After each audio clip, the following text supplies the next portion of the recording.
Travolting presents The Fraser's Edge. Hosted by Jeff Sweeney and Stuart Elmore. Covering Dickie Roberts, former child star. With special guest Morgan Garrity.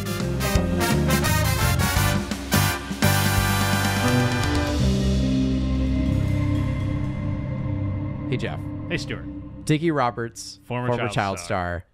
That movie is knocking futz. Great job, boys. That's right. Only took two tries. It only took 2 tries. That's right, folks. Welcome back to Travolting. Thank you for listening to our episode last week on Die Hard. The return to the John Travolta well. The audience has had a 2-episode gap between Brendan Fraser. Yes. Because 2 weeks prior, we had to do the Oscars episode. Of course. Celebratory for Brendan Fraser winning. Yes. And then last week, you guys listened to Die Hard. The new Amazon Prime TV The new Amazon show. Prime. No, movie. Movie. Morgan, they took a Quibi show. Yes. And they turned it into a movie. Oh, and no. so we had to cover it. Of course. Because we cover movies. And so, like, this thing that from, like, 4 years ago that Travolta was in, we now had to talk about last week. How did it feel? It was maybe his best performance in a decade. You think so? Shocking. Wow. I was shocked. I want to give the best performance of the decade to his forehead alone at the Oscars. Because that thing, it had no lines. It was fantastic. I've always said that Travolta has never looked better when he decided to lose the hair. Because we had a rough period of time where Travolta tried the wigs. Yeah. He tried the wigs. Remember and I Am Wrath? remember Poison Rose? He was walking around with like a dead raccoon on his head, essentially. Here's the biggest problem with Poison Rose. Because you could say I Am Wrath. It's like, you know, they just thought, oh, we'll just give him some hair, make him look like old and grizzled, whatever. And then that was the result, right? And you could say it's like, well, they didn't have the time. There's budget. Maybe it was an accident. Like, and they just had to go with it. Poison Rose looks the way it does through intention. They intended the wig to look like that because John Travolta said himself that he wanted him to look like a fucking lion in that movie. Wait, I have to find. If you look up the poster to Poison Rose and see his hair. Oh, no. It looks like a lion's mane. It does, but the line between the forehead and like the hairline looks like it's colored on by Sharpie. There's like literal, you can see underneath them in some of these movies. Yeah. Oh, wow. I think he definitely looks like a lion. I think he's selling it. And it's intended. Stuart, have you quite put together that we have to cover the Poison Rose a second time? I have been pushing that thought further and further away. And the fact that we Morgan, this is a movie we talked about in our Travolta days that also has Brendan Fraser in it. Yes, I'm seeing the credit right here. And as such, we have to cover it again. Of course, but through the Fraser lens. Yes. Who did you interview for the first one? No one. Oh. I think we just need to do it just the two of us again yeah, and like find revisit another together. hour of content in that movie. I don't know, like, do you think we could find like a guest to like bring on the Brendan Fraser Poison Rose episode and like Maybe. we have to make them listen to the Do first we put one. Kathy Schumann on it? Is Kathy Schumann the right call? Maybe. I feel like you guys should do sort of like a face-off situation and be each other for the revisit. So like you are Stuart and you are Jeff. Oh, Morgan. We did that with the face-off episode. I'm sorry for not listening to that. No, it's fine. That's really hilarious, actually. the bit failed catastrophic. It was so bad. no. I didn't tell him we were going to do it in advance. I just said right before he pressed record, I said, go with it. And then he's like, what? And then he pressed record, and I was just like, so Jeff. I went with it. But And you are throwing down Red Bulls left and right. You're like a different person by the end of the day. he's like smoking the vape. He's like drinking the I Red ascended Bull. to a different plane. Yeah. He's like taking espresso shots like a fiend. Well, and then you said, so Jeff, do you want to go through the context corner? I did not prepare a context corner for the entire episode. And so I made this alternative bit within the bit where it's like, well, Stuart, didn't we say for the face-off episode that we were going to switch roles? So he did a face-off within a face-off to get me to say The context thing. corner. Did you write the context I corner? did. So it worked. I was prepared. But- What is a 3-level meta face-off? Like, what does that become? Do you like move into a new dimensional plane? Like, In theory, is it not face-on at that point? that's true. Because, like, Like, is it you're taking your face off and putting it on another person, but then they put the face back, and then they put the face back again? Or is it that when you take the face off and put another person, that you're just adding layers of dimension? They never talk about in Face Off like the height disparagement thing, that fact that Travolta has broader shoulders than Nicolas Cage. No, why would they? Also, the bone structure would not match. Like the Yeah. face wouldn't sit the same. Right. They have on to the other face. especially Travolta. He's got like a just a more square face than Nick Cage does. He's like a Roblox. Exactly. He's a walking Roblox. And so if you tried to take like a rubber Nick Cage face and put it over Travolta, you have to like shave down the cheekbones and like the skull. They call it a buccal fat, I believe. That's what they're saying. Wow. Have you heard of this? No. In the Instagram model world, the influencer world, like your buccal fat is the fat on your cheeks, and people are getting it shaved. Whoa. Yeah, it's controversial because it's like, why? But that's what needs to happen in a proper face-off situation. Wow. How does that like pan out in like 10 years though? After No, they do we that? don't know.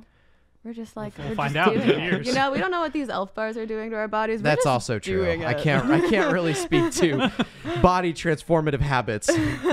A walking time bomb right now. Yeah, but we're here to talk about Dickie Roberts, former child star. Speaking of people who have destroyed their bodies and soul, Dickie Roberts. That's Former good. child That was star. good. Yeah. That was Wonderful really good. transition. That was great. Good one, Jeff. A movie that is less a comedy and more a desperate plea to respect child stars. Yeah. Why do I get the vibe when I look at the poster, Crocodile Dundee? It does look like the Crocodile Dundee in LA poster. I wish that David Spade had been able to do a Crocodile Dundee movie. I feel like that's a nice fit. So this is well, it's not quite the poster, but it's quite of the similar poster, similar but- vibes. Oh, it's the energy. Yeah, it's the same energy. A film that This poster feels more like that. yeah. Well, and like this too. Yeah. Yeah. With the Dickie Roberts. What is this poster inferring that he got arrested when he doesn't ever get arrested in the film? Yeah, he's holding up a license plate. Yeah, but in front of this like police lineup, this gives us nothing that actually happened in the movie. He does. I don't think I've ever seen him wear a These hat like aviator that, sunglasses or the aviators. either. He's also not wearing gloves. He's got the Michael Jackson glove. Oh yeah, he's got Yeah. the Michael Jackson glove on one hand. Something that he doesn't wear in the movie, to my understanding. No.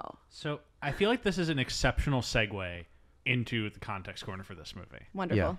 Yeah. We'll talk about Brendan in a minute, but I want to talk about this movie. This is not a lot of Brendan to talk about, Yeah. unfortunately. Yeah. So this movie, originally written in the early 90s by David Spade as an SNL skit, does not get put on the air. They then pitch it as a TV show to the WB, does not get picked up. He finally, 10 years down the line, decides this is my moment.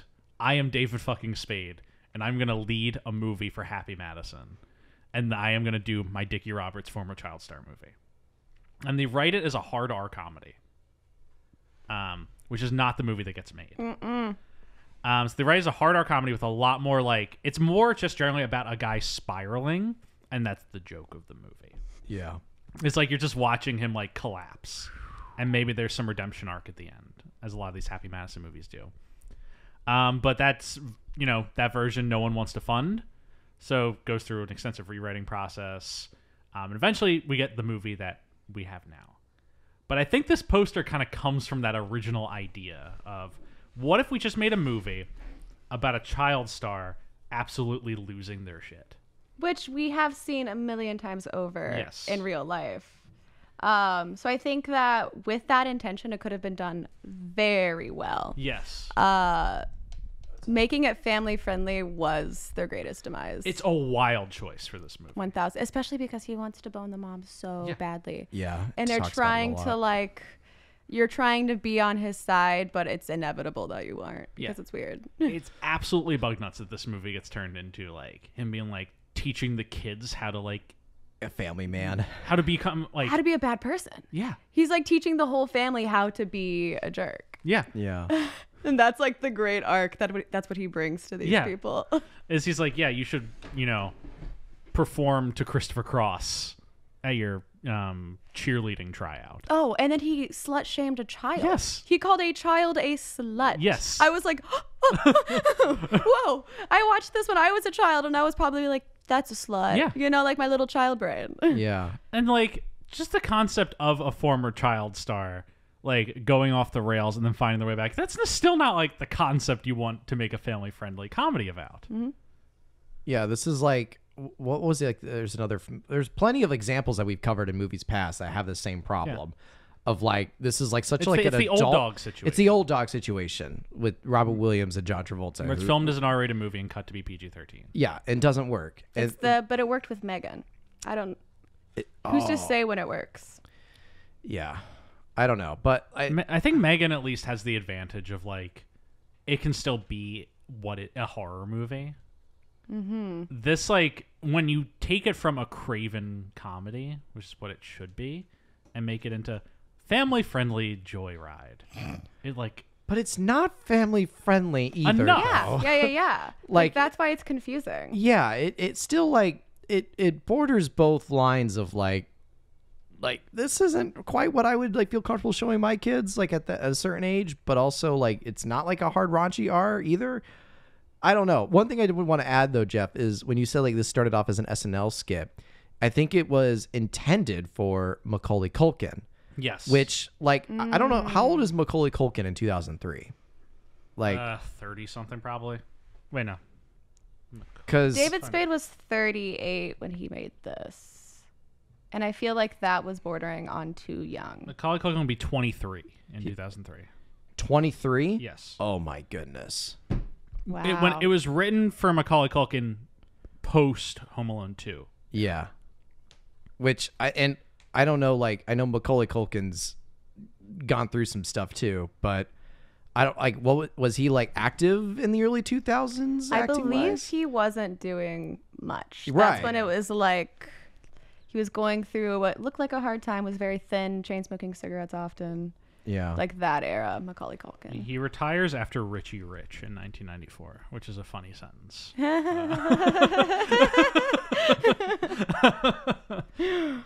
Yeah. I mean, imagine if there was like an alternate universe where like he never stopped acting but was still like going off the rails as he was. Just imagining what a 23-year-old Macaulay Culkin would have done with this role.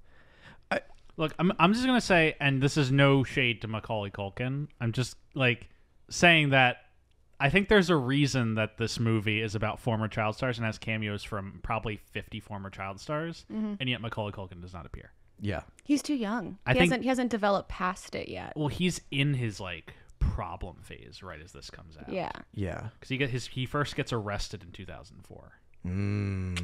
Okay. Yeah, he's in the thick of his problem phase. Yeah. Because like there's a lot of like Morgan, you mentioned this before we started recording. There's a lot of people in this movie. Oh, who the go Table on- of Doom. Yeah, the Table of Doom. The absolutely cursed table. Who like after this movie, everything goes wrong. So Corey Feldman died.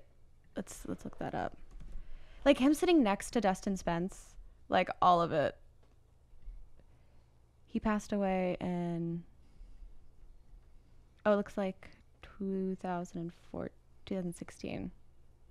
So he still had like 10 years left. Mm-hmm. Oh wait, no. Corey Haim is the one who died. Corey Feldman's still alive. Oh shit. I hope he's doing well.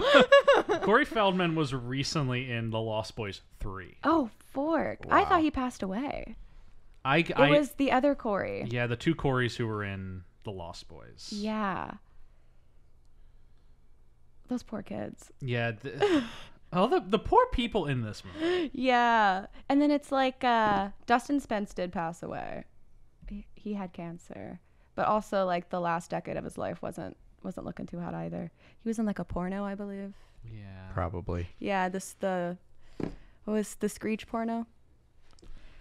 I found The Lost Boys 3 starring Corey Feldman. Oh wow. His hair is still so cool. Whoa. just had to bring that up. Oh god.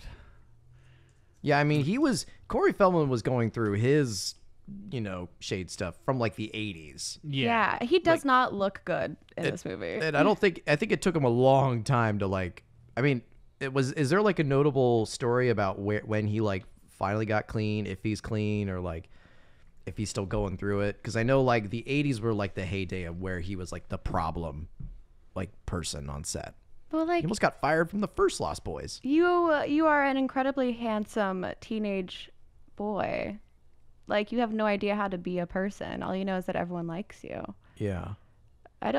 It's hard for me to blame child stars for acting out. Yeah. I mean, but this, I feel like we should start off with like what our overall thoughts are on this movie, and then we can talk plot wise. Because I don't know. I thought like this movie had the makings, like if it was like R, if it went full raunchy R, and it didn't cast Kevin Spade, because I thought Kevin Spade was not David Spade. Oh, David Spade. You're getting dangerously close to saying Kevin Spacey. I was hearing, but also I was like Kevin Kline. Kevin What? Kline or whoever. David Spade. David Spade. Take out David Spade and put in. Honestly, I thought, what if this was Brendan Fraser? If you put Brendan Fraser in the role, as like the former child star that goes off the rails, Brendan Fraser, who is not a child star at all. And I don't think is David Spade. Well, he started at like 20. He was in like an acting conservatory in his late teens. Yeah, like he's not like Macaulay Culkin Home Alone. No, big. he wasn't a part of the factory Right. as a child. And the man grew up in Indiana too. So Did he? Midwest grounded values. Wait, where you know? was he born? Indianapolis. Oh, I didn't know he was a Hoosier. He's a Hoosier. I was watching his GQ breakdown a couple of weeks ago, and a lot of people who aren't from the Midwest who meet me are like, "You're such an earnest person, like your honesty," and I'm like, "I'm just from Indiana. Yeah. Like I don't know how else to be. Yeah. I wish I knew how to be a little more cool and interesting, but I'm honest." Well, like, and we talked about like Fraser like not coming from like the showbiz like early development like pool of people. Nepo babies. Right. He's not a Nepo baby. Exactly. And like Travolta, I don't think we can classify him as a Nepo baby. I know like his mother had like some Travolta was not a Nepo baby, but he came from the world of it. Yeah. Because I think his mom had like some showbiz Yeah. chops, and like that's what got him into, because he did like a Broadway musical at like 16 or whatever. Something like that. Like it's that, he been was so in Grease. long since we talked about Travolta's younger years. But like, and then he's like he's like nominated for an Oscar at 17 or 19. Like, Is that for Bubble Boy? Saturday Night Fever. Oh, Saturday Night Fever. He gets nominated for an Oscar. Remember The Boy in the Plastic Bubble? that's what it was. The Boy in the Plastic Bubble Bubble. Boy is the remake. yes, with Jake Gyllenhaal, right? I think so. Yeah, right. that was definitely like, it was on Comedy Central a lot. Jake Gyllenhaal, Bubble And Boy, I thought he 2001. was so handsome. That was my first Jake Gyllenhaal Oh my film. god, I haven't seen that movie in so long. Bubble Boy. Inspired by The Boy in the Plastic Bubble. Wow. Oh my god. Look at this. There he What a is. movie. Wow, the 70s were a different time. Morgan, the Boy in the Plastic Bubble has my favorite cameo in any movie ever. Who is it? God. At the opening credits, it ends with a special appearance by Buzz Aldrin. Oh my god. And I'm like, Buzz Aldrin's in this movie? Oh my god. Buzz Aldrin appears in this movie, but only on a TV within another scene. Like, he's meeting with John Travolta. Like, John Travolta's like, he's trapped in the bubble. Mm-hmm. And Buzz Aldrin comes to visit him in the bubble. And they Much like he chat. visited the moon. Yes, much Yeah. like he visited the moon. And he's just there, my and he's there God. talking with him. And we start with the shot, but then we pull back, and it's on a TV that other characters are watching. So like, I love that. That's deep. They filmed a whole scene with Buzz Aldrin, put it on a prop in another scene, and then put that scene in the movie. Cinema. It's my favorite cinema. cameo in any movie. It's so bizarre. Wasn't it a made-for-TV movie too? It was. Oh, that's cinema. I love it. But yeah, so like my only thought with Fraser is like he doesn't come from that background, and it would be very interesting to see what he does with a role that asks him to like, okay, like you need to pretend that you're like a child star who's like going crazy off the rails. This very grounded, like Hoosier Indiana boy who's like a yes man on set, who's just like working his way up. Like he has very humble beginnings and finally got his breakout role. He's like, now you need to play this role like as if everything's been handed to you. Oh, I would have loved to have seen what Fraser would have done with that role. I would love to see it now. Yeah. Like, now that he actually has had his ass ran through the system in a very harmful way, Yeah. there's something he can go off of. Absolutely. I just don't think he could ever play funny. He Fraser? could. Like, he could. I feel like at this point, watching a few of his interviews, he's like, I would do a comedy. I am not funny, though. He's very convinced that he's not funny. It's a lot of his early stuff. He's like, I feel like he kind of looks back on that stuff and has a bit of a like cringe to it, even though like, you know, he's so funny in George of the Jungle, Yeah. Encino Man, The Mummy. I feel like maybe he doesn't compare himself to more verbally comedic actors, but everything he's doing is slapstick. Yeah. That is like classic Buster Yeah. Keaton. He is nodding to what comedy is. That's what he broke his body for, is all like the crazed movements that he did. Yeah. I feel like Fraser would maybe work for this version of this movie that I don't think works as a movie. I think David Spade is the right choice if you're going with the original intent of like just kind of this craven, like evil, like beguiled comedy about some poor sap like just absolutely getting demolished Ruined by by the the film system. industry. I don't know. And I his just mother who hates him. Like if you go with this like terrible story where like you feel bad for laughing at this guy as he like digs his hole deeper and deeper, David Spade's probably the right choice for you. Yeah. I don't know. I just wasn't laughing at any of David Spade's like.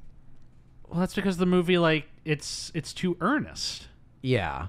I guess that's a good point. It's like trying to be a little bit earnest with him. He's handicapped by the fact that the movie has to keep going back to like the real meaning of family. Cause you're right. Cause there's moments in the movie where it's like he's like like doing weird, crazy stuff, and he's like going in like auditions and being so weird. It's like, yeah, I know what it's like to get a bicycle or whatever. Yeah. And then he's walking out of the audition room. It's like, yeah, well, I never really knew my father, and my mother never really loved me, and I'm like, whoa! Out of nowhere, the Just trauma dumping. The piano music comes in. He has feelings now. And I'm like, came oh out of my nowhere. god, yeah. So I guess that's a good point. It was the blending of those two bits where I was like, David Spade is not right for this. So this movie is not nearly cancelable enough. Yes. I was having Yeah. a very similar thought. Yeah. There were like moments, I believe there was like an R bomb at one point, and I was like, Yeah. I have to like excuse it, but Yeah. I want this to be more cancelable.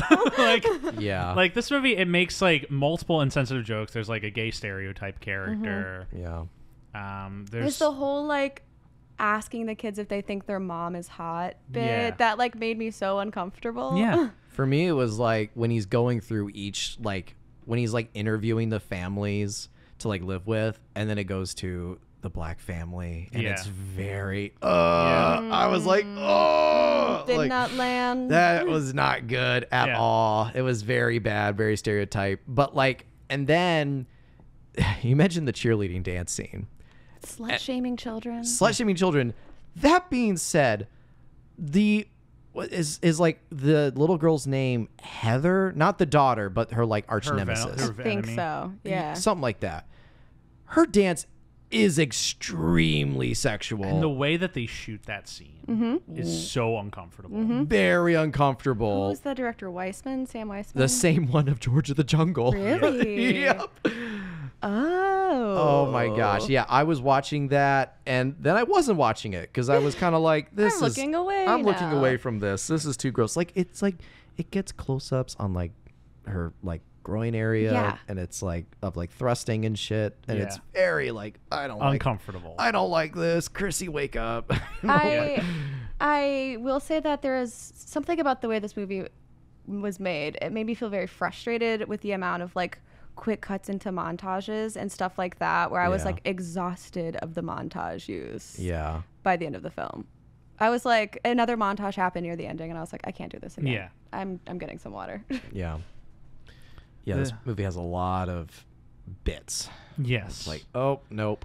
And yet, in spite of everything we've just said, I think we all agree this movie needs to be more cancelable. Yes. Yeah. Yeah, Most absolutely. definitely. Like Tropic Thunder, for all people talk about it, is a movie that is so cancelable that it's made itself impervious to being canceled. Yeah, and I will probably watch it next week. Yeah. I watched Tropic Thunder last week. It's Good. a great movie. Fantastic film. The commentary is almost better than the movie. Have you listened to the commentary? I haven't in a long time, but I Okay. did like way back in the day when it first came out on DVD. like I immediately put it on with commentary. Stuart, have you ever listened to the Tropic Thunder commentary? I have not, but I've heard like doesn't like Robert Downey Jr. do it and like the because he says his character Lazarus says I was- don't break character until I've done the DVD commentary. Yeah. so he does it in full. in character as Kirk Lazarus as Sergeant Lincoln Osiris. That's really funny.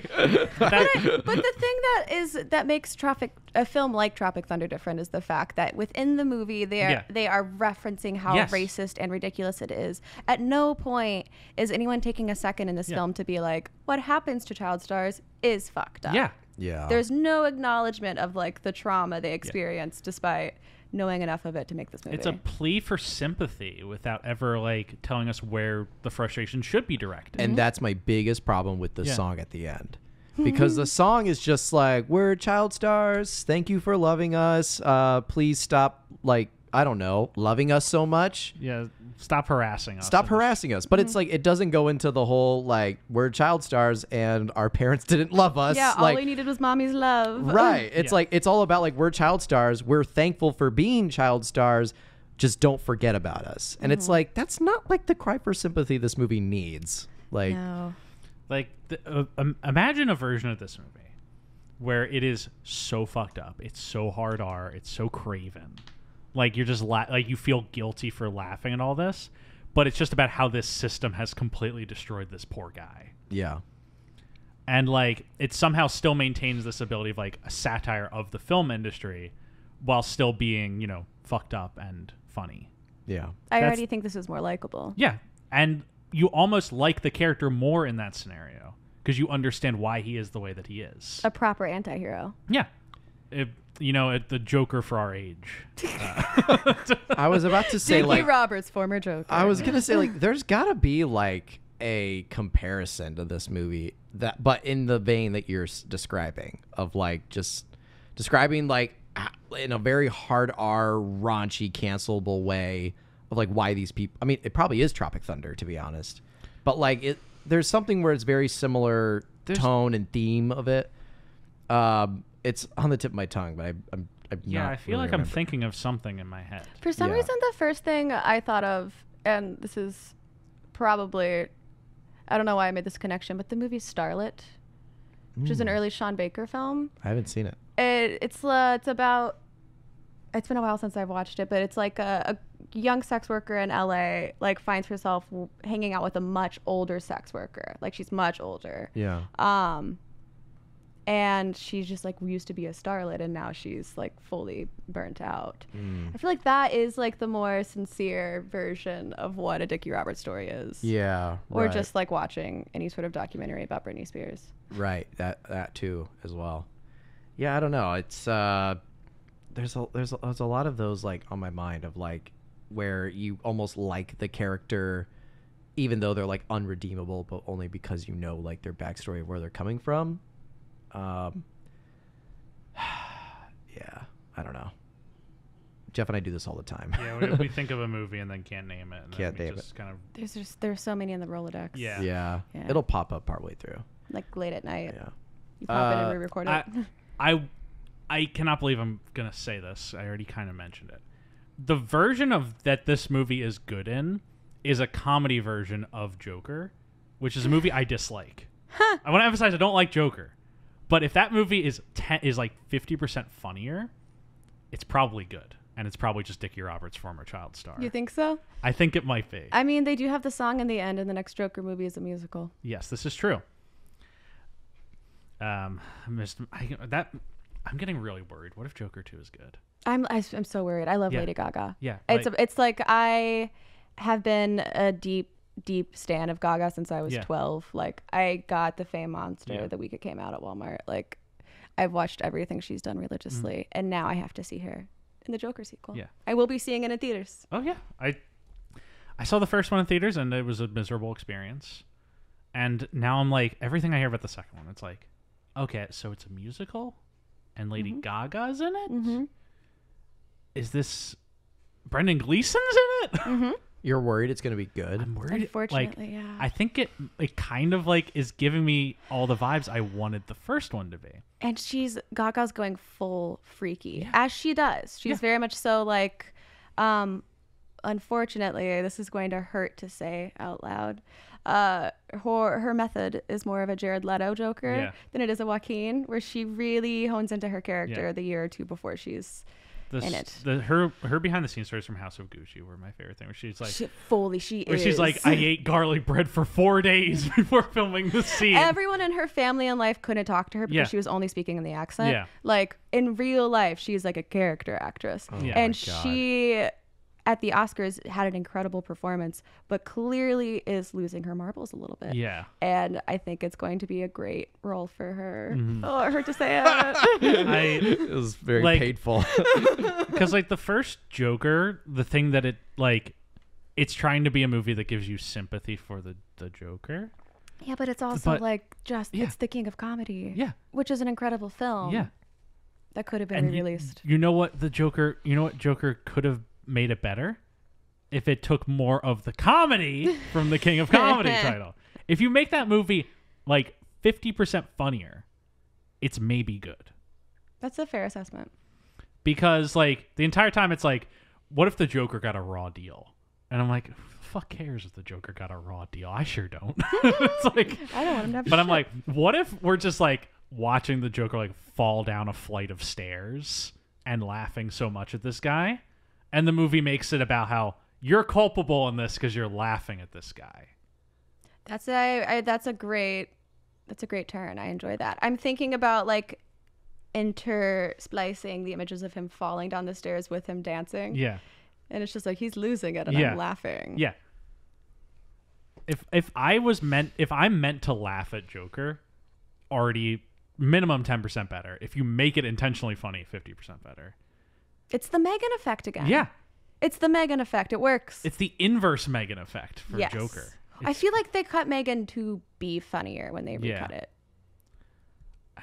I still need to see Megan. It's really good. I've heard it's good. But like I will say it was great to see in theaters with a bunch of people who were on board with laughing at Megan. Mm-hmm. Or like a room full of people who are like, yes, Queen, slay. I was like, this is the only way to watch She's this just movie. murdering people. Fully. Yeah. So good. It's awesome.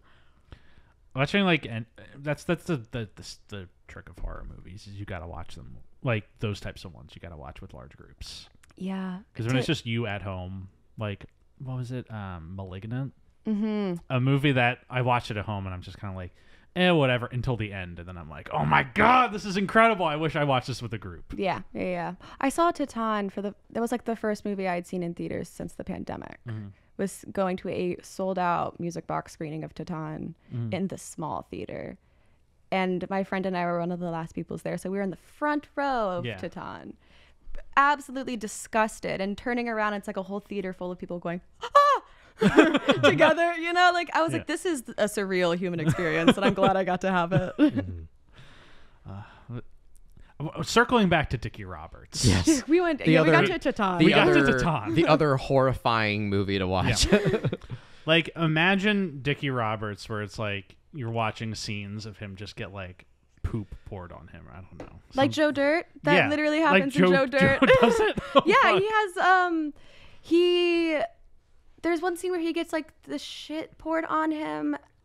Where at? Maybe it was like something to do with the porta potty. I haven't seen it in a while. I used to watch that movie a lot as a child. I was fucked up. That's my trauma.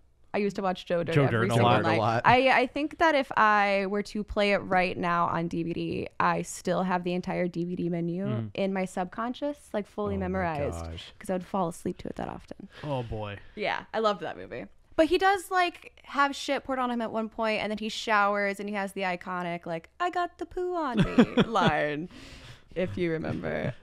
Stuart, you feel like you were a Joe Dirt kid. I've never seen Joe Dirt. Really? Yeah, never. Maybe I just associated Indiana with like Joe. Yeah, it's an appropriate association. Yeah. As a former Hoosier, I would say there are a lot of Joe Dirt type people. I imagine there are. Yeah. So probably a lot of dudes in Indiana get shit poured on them. Once a day. Every time a bell rings, a man in Indiana. shit on him. Teacher said. But it's like said in like an accomplishment and not like a horrible thing. It's like, all right, Oh, son. it's my grandfather this week. Oh, we're so lucky. Congrats! Thank Great. you. Thank you. We've been waiting a long time. Top for this recommended thing off this movie is, in fact, Joe Dirt. It's fun. It's a fun film. Brandy. Oh boy. So I think we've talked about like how to make this movie good. Do we want to just kind of go through the movie and talk about some of the bits? Yes. Yeah. This will get us to Brendan. This will get us to The thing Brendan that the fairly audience, quickly. the thing that the audience at home is currently sitting there like, why are they talking about Dickie Roberts? And I'm like, Because I he's in it promise for you, 5 he minutes. is in this movie. He's physically in it for 5 minutes, but he is like a crucial plot point to the Yeah. first third of the movie. He's an essential character in this movie. yeah. He's like basically the catalyst for the entire thing that Dickie Yes. Roberts goes along. And his wife, Yes. his actual wife. Yes. Loved that. Yeah. What class? Lamaze? Is it Lamaze? I have written that. That's a Lamaze class. Okay. Okay. So we start off this movie, Dickie Roberts, former child star, and we're introduced to Dickie Roberts, Yeah. former child star. Yeah. As a child star. Yes. And the show he was on was like a Partridge Family-esque Yeah. vibe. Yeah. And so we start with like his mother, who, what's her name in the film? Is it like So it is Pat Roberts, who is played by Doris Roberts. right?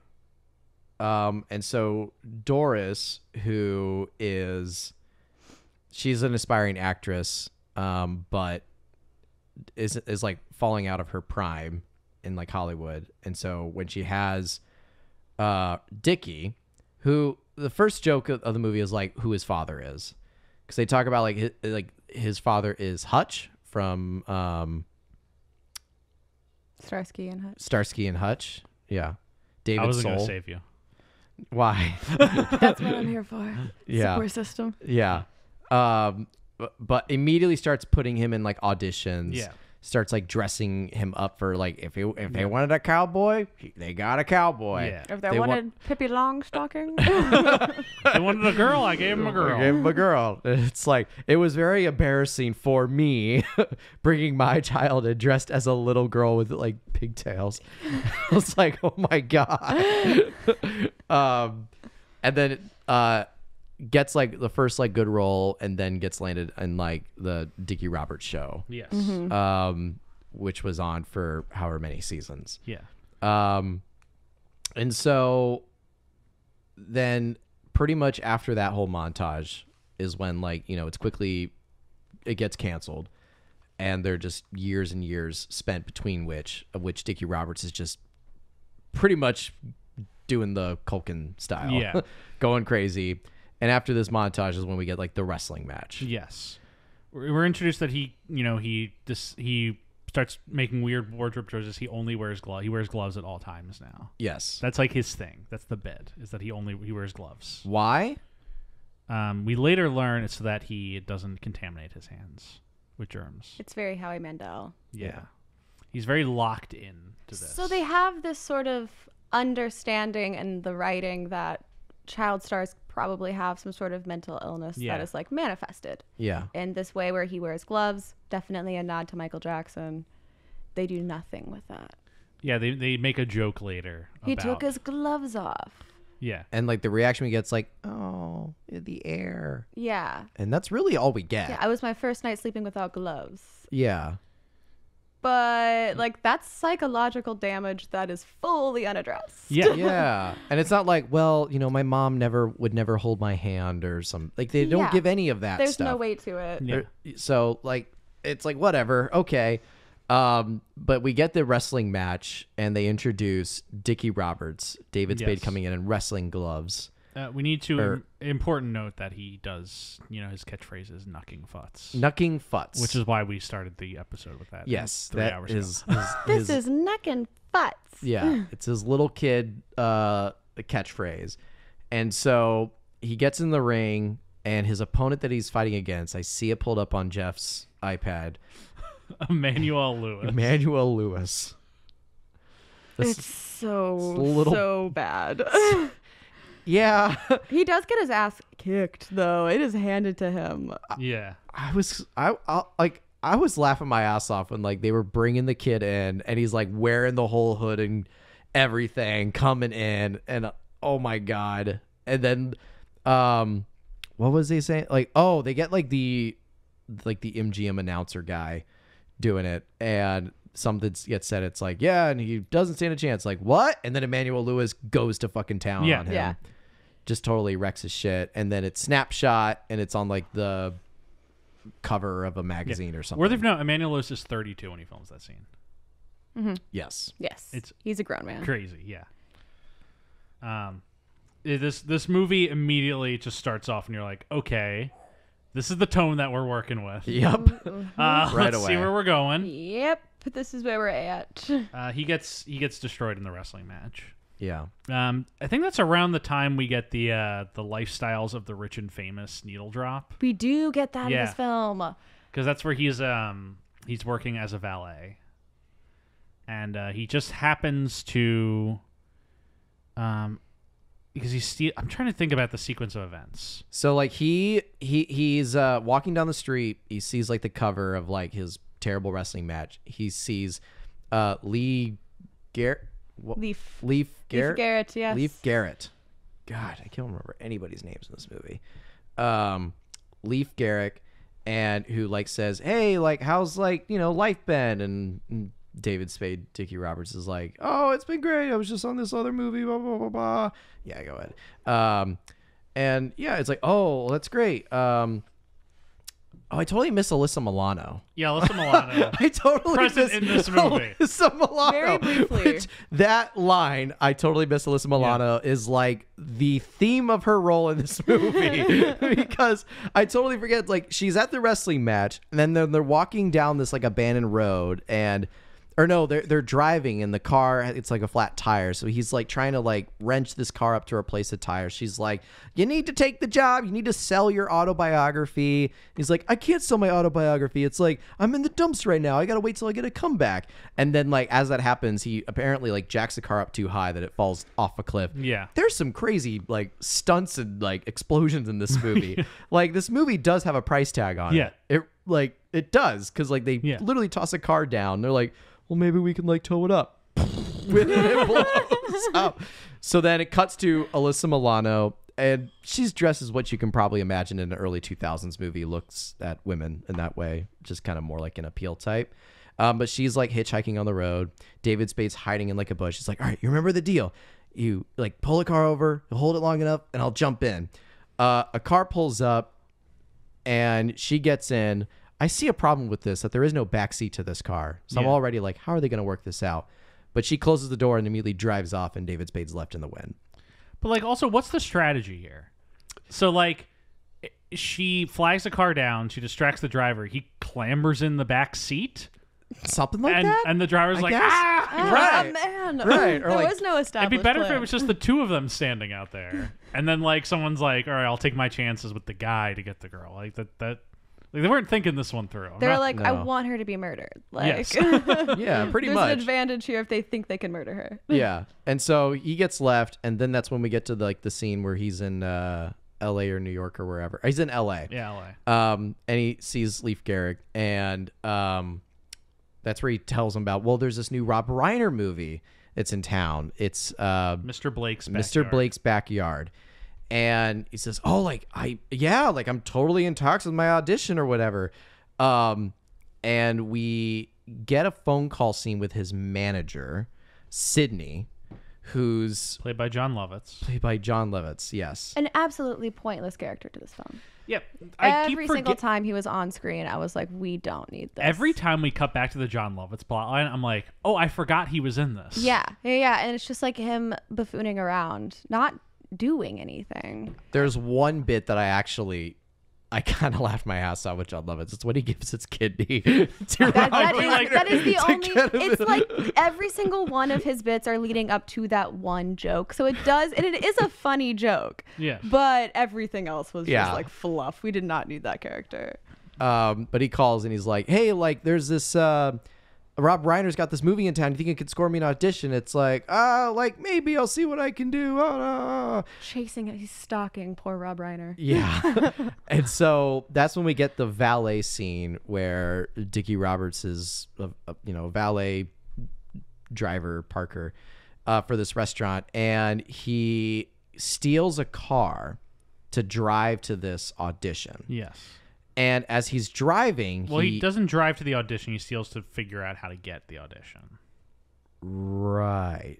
Which does just like lead to him going straight to Rob Reiner's office, I believe, because he's like selling himself, and then Rob's like, "You can audition when I know you can connect with this character." Right. Because he goes to the office and he sees a secretary, right? Yes. Yes. Because it's on his way. There's like a little bit that they establish here that it comes back at the end that I thought was pretty funny. Because as he's driving, he's behind this Volkswagen Bug and he's like honking at it. And this guy comes out, it's like, "What, you want a piece of meat?" And he's like, and David Spade's doing his thing, like, "Oh, whatever," like, blah, blah, blah, blah. And he just drives around. The dude writes down the license plate of the stolen car and he's like, "Oh, I'm going to find you and I'll beat you to hell," or whatever.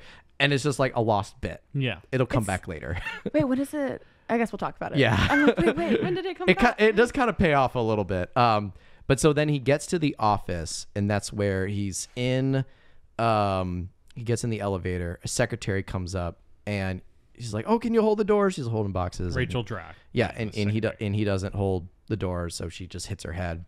Gets to the office and is waiting a little bit. The same secretary walks in with like a prosthetic bump on her head. It's like, "Oh, you gotta be kidding me!"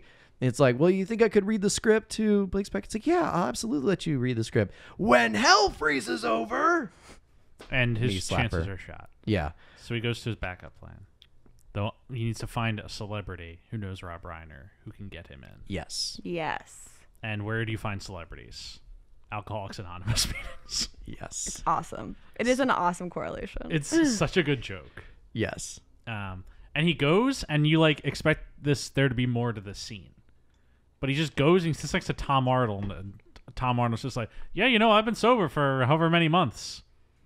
I don't know, Rob."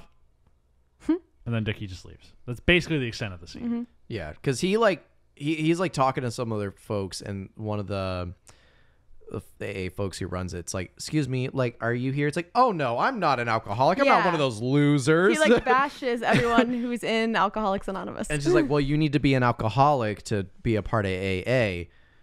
And so he's like, "Oh," and then he leaves. And then he goes to what he thinks is another AA meeting because he sees Brendan Fraser there. Yeah, he just sees Brendan Fraser on the side of the street walking into a room.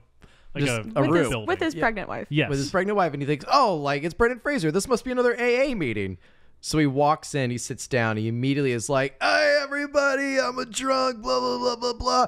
And then it's like a yoga class or something. It's a Lamaze. It's Lamaze. Lamaze So they're prepping for childbirth. Yes. So Fraser then confronts Dickie Roberts outside. He's laughing at him. Yeah. He's like, "What the hell are you doing here, man?" Yeah. And That was a really good impression. I felt that. I felt Brendan in that. I felt his soul in the. Is Brendan in the room with you right now?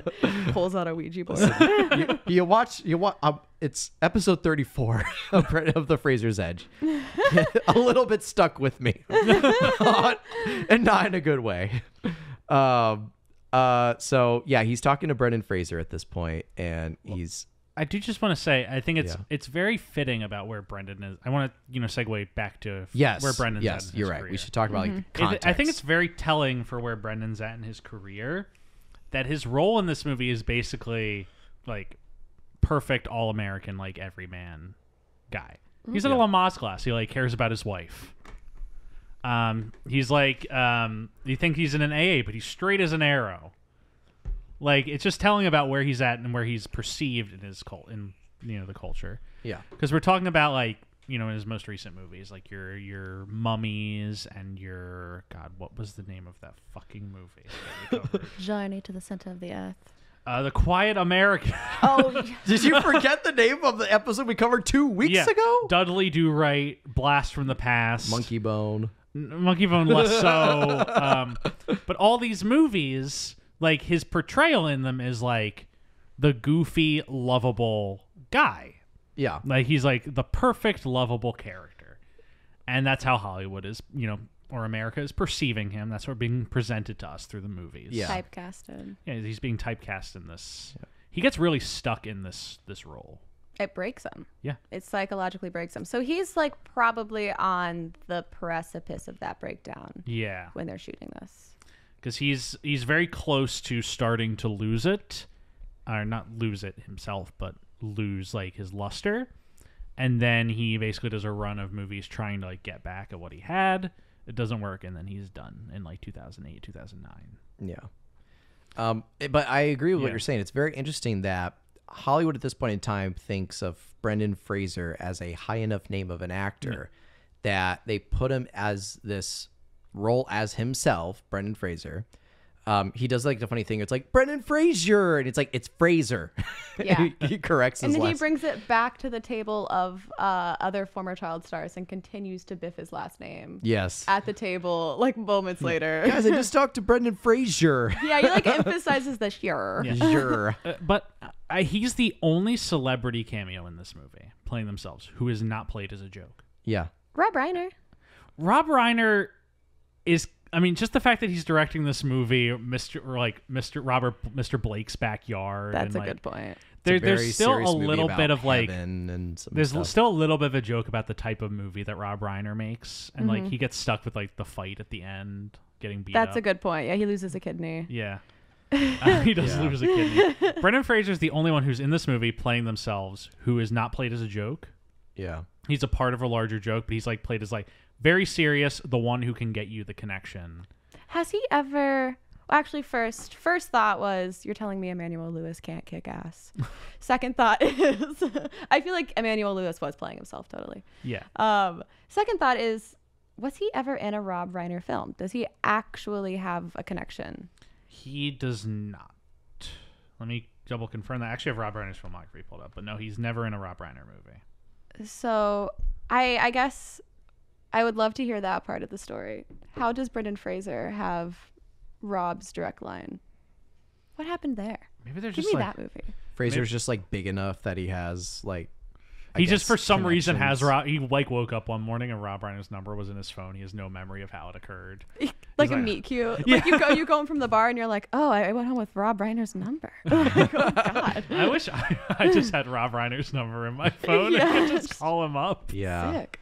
But so in Dickie Roberts talking to Fraser and he's like, hey, like there's that Rob Reiner movie, like I'm trying to get in a room with him, like can you help me out? And he's like, I'll give him a call, I'll let you know what he says. And so he leaves from there, and then that's when we cut to the Table of Doom scene. Yes. So let's talk about who's at this table. I have the fucking list right here. Yeah. It's like Danny Bonaducci, Danny Bonaducci, who's in the Partridge Family, Corey Feldman, Dustin Spence. I think, is Leif Garrett at the table with them later? Yeah, it's Leif Garrett. He doesn't say much. It's Leif Garrett, Barry Williams. Oh yes, the Brady Bunch guy. Corey Feldman, Dustin Diamond, and Danny Bonaducci. Dustin Diamond or Dustin Spence. Just a cursed lineup. Absolutely cursed. And so they're playing poker. One of them, I can't remember who it is, the one from the Brady Bunch has like this funny bit where it's like, all right, I'm gonna put in this amount of chips plus this tiny little tiki prop that I saved from like the Brady Bunch is worth like $50 on eBay. Like, oh, I'm out. I can't square with another $50. Yeah, they're raffling off all their or betting all their like memorabilia from these shows that they were in. Yeah. Just emphasizing that they're no longer making actual money. Yeah. So Morgan, how many people at this table get away from this movie scot-free in the future? Like, how many of them continue on without problems? Ooh, I feel like the Brady Bunch guy at this point is like over the hill of being like through his insanity phase. I think all of the Brady Bunch kids had a moment though where they rebelled. Like most famously the youngest Brady boy who was on all of those VH1 shows. He was on like The Surreal Life. Mm-hmm. Yeah. Danny Bonaducci, I think, is fine. Corey Feldman did not look good when he was shooting this film, and I think he's for the most part over his addictions now, but had them. Dustin Diamond did not make it. Rest in peace, Dustin Diamond. I think this was at the point in his career where he was shooting pornography just before he moved to Wisconsin. The best place to move. best place to join the porn industry. Yeah, I mean, that's where the business is booming, from what I understand. I don't know much about where Danny Bonaducci went, though. I'm assuming he also had a phase. Can I read you 3 things from Danny Bonaducci's Wikipedia? Please. Oh, there are arrests. Yeah, please. I'm going to read 3 important details. Number 1, Bonaducci has a black belt in karate. What? Okay. Secondly, on March 9th, 1990, Bonaducci was arrested while attempting to buy cocaine in Daytona Beach, Florida, while hosting an event for DARE aimed at children. That's incredible. That's amazing. So cool. I love that. Do you imagine he's like giving that talk on cocaine? He's like, all right, listen, kids. All right, so Don't be like me. cocaine, you see. You can use it sometimes. It's a bad drug. It's a bad drug. 1 second. It takes another hit. Oh, wait. Jeff, read the next arrest. Bonaducci was arrested in Phoenix for beating and robbing Darius Barney, a Oh, transvestite sex no. worker. Was that the next arrest you had in mind? Yeah. This is 12 years before he's in this movie. Oh, no. Oh, my God. The last thing I really wanted to read is he once stated on MSNBC's Scarborough Country that, personally, I think at this point, if anyone had a rope thick enough, I think Rosie O'Donnell should be strung up for treason. The amount of both physical and verbal crimes against the queer community here. Oh, my God. Oh, he hates Jane Fonda, too. Yeah. Wow. He's a real winner. I think. And then he's in this movie. So you know who should be in this movie? Ew. Speaking of her, Rosie O'Donnell. Oh, my God. Yes. Yes. Brendan Fraser's best friend. Oh, my Lord. We've covered a disproportionate amount of Rosie O'Donnell on this show. Really? Yeah, we watched this movie, was it Now and Then? Now and then, yeah. Where Never seen it. It's Christina Ricci as like the young Rosie O'Donnell, and it like jumps between the two of them. But like they're so different. Yeah. Like Christina Ricci's doing her thing, and then it like cuts to the present day, and for some reason she now like Has a Long Island Well, accent. Rosie O'Donnell like walks into, she's like, "Hey, what's going on? What the fuck's with all the food on the counter? Eh? What's going on? Eh?" That's incredible. And that's Christina Ricci just as like a sullen kid. She's like, doing yeah. her thing. It's like the my funniest mom. transition of all time. It's also like perspective wise. I'm not sure if you guys watch Yellow Jackets. no. It's incredible. And Christina Ricci has an actress playing the child version of her character, and she's also playing her character. And they act as each other very well. So you know Christina Ricci has the chops. Yeah. The person in that equation who doesn't have the chops, I believe, is Miss O'Donnell. Yeah. What was the I other never Rosie moved down to my O'Donnell? hometown. Never moved out of my hometown. What do you want me to do about it? Was it It's like every scene in that movie. What do you want me to do about it? was it Mrs. Winterbourne that Rosie O'Donnell was also in? No, it's I can find out right now for you what the other Rosie that we covered is. It was like right after Now and Then. It seemed like they were just like decided they were going to Back to back movies. Wait, are you together. doing an O'Donnell podcast now? What if we did? What about Rosie? What about Rosie? Rosy cheeks. Rosie cheeks. Stuart, it was. Where is it? We definitely covered another Rosie, right? Yeah, was it a TV movie or like Maybe it was a TV movie. Let me check. Is it weird? The that Twilight of the Golds. The Twilight of the Golds? A movie that really has you asking the question. This movie is so fucked up. It's very I'm ready. fucked It's up. a TV movie. It's if you could take a test and determine if your child was gay, would you abort it? I'm gonna throw up That is the pitch of this into movie. my water bottle. And the movie presents it as like this deep moral dilemma for the character. It's evidently the hardest Sorry, choice they ever have to make. It's a in life. Sophie's choice. It's like literally Sophie's choice for a potentially gay baby. And Yep. and like for some reason the main character, who is played by Jennifer Beals, will frequently like go to this department store where Rosie O'Donnell works. And like Rosie's just like, I don't know, get rid of the baby, keep the baby. What do you know? I don't know anything. I don't have any kids. It's like every They scene. brought in a lesbian Yes. to Validate.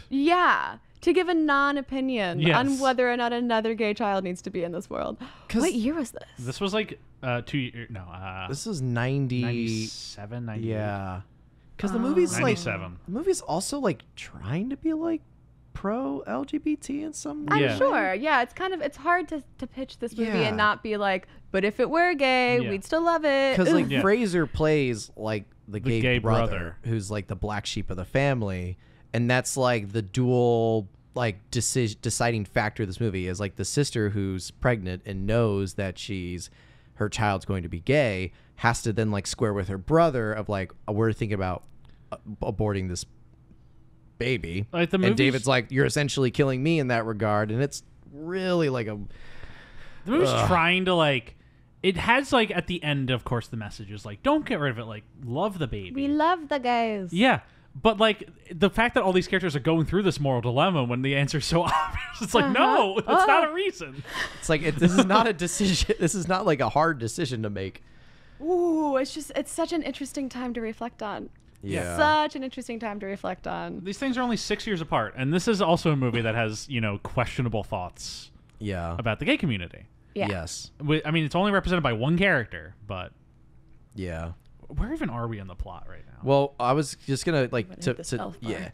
just to kind of cap off with like the Table of Doom. So Dickie Roberts is talking about how he talked to Brendan Fraser about giving him like a shot at the audition, and they're all like, Fraser isn't gonna call, like it's not gonna work.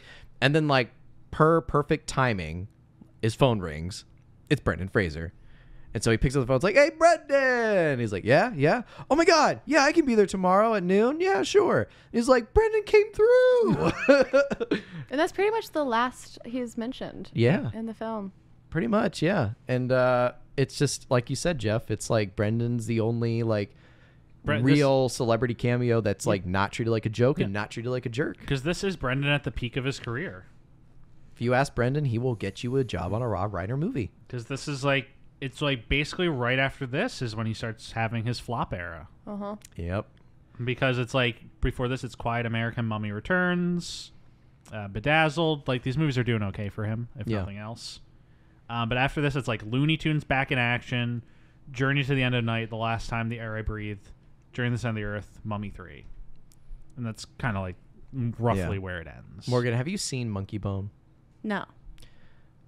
I recommend it, if anything, just to like read the context behind it, know like the story it's based off, know that it's a Henry Selick movie, Oh.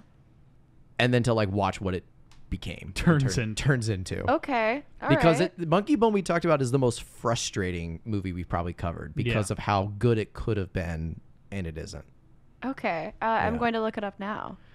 Very intrigued. He's credited so far down the IMDb line. You have to credit Monkey Bone, of course, first. Yeah, Yes, Monkey Bone's yeah. first. I'm just looking for Brendan's name. Where are you, Brendy? So, yeah, he gets the audition. He goes and he meets with Rob Reiner. And this is when the movie, it starts improper, the conceit. Yeah. So he meets with Rob Reiner, and Rob Reiner... Oh, Stuart. We didn't talk about the hair. Oh, Brendan's hair? Brendan Fraser's hair? Yeah, we didn't talk It's about the hair. plugged out, baby. Oh, okay. He's got a hat Let's- on for his Yeah. the bulk of his interaction. Well, though. let's talk about the.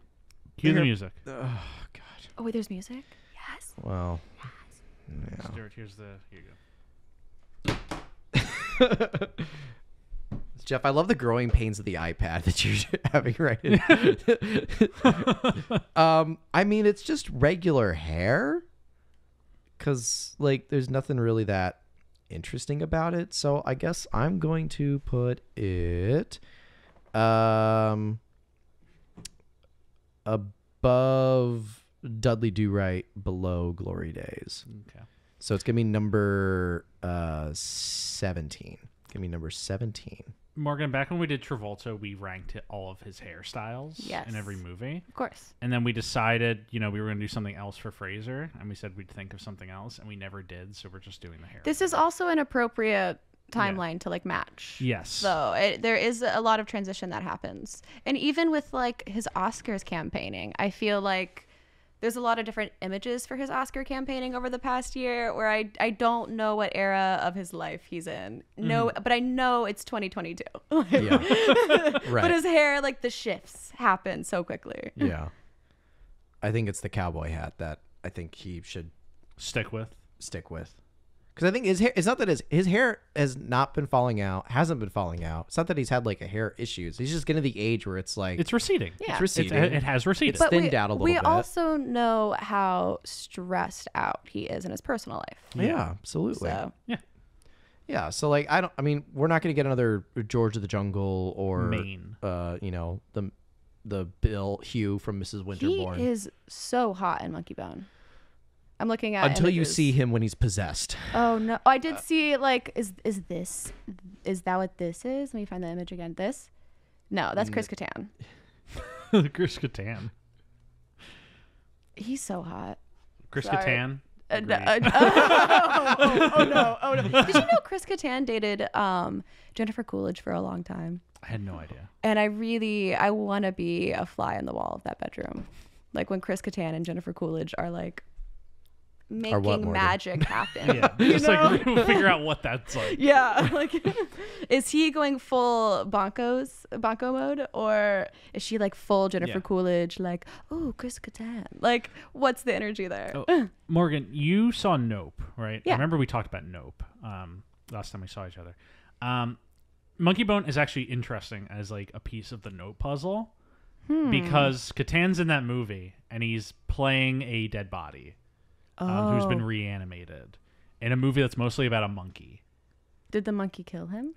No, but he is chasing the monkey. Oh, Chris Kattan's performance on SNL. And this movie is directed by Henry Selick, who Jordan Peele spends the last 3 years working with. Oh. On Wendell and Wild. I don't think we made this comparison when we I recorded the episode. don't remember if we did. That is. But I'm seeing the animation on this movie. It looks pretty sick, actually. So I kind of feel like that whole monologue in Nope about Kattan just killing it as the monkey might have come out of Peele working with Selick talking about Monkey Bone, where Kattan is essentially playing a monkey. For a Monkey Paw production film. Yes. Oh, I have to watch this I now. kind of think that's where that comes from. I like that. That's a very Jordan Peele move.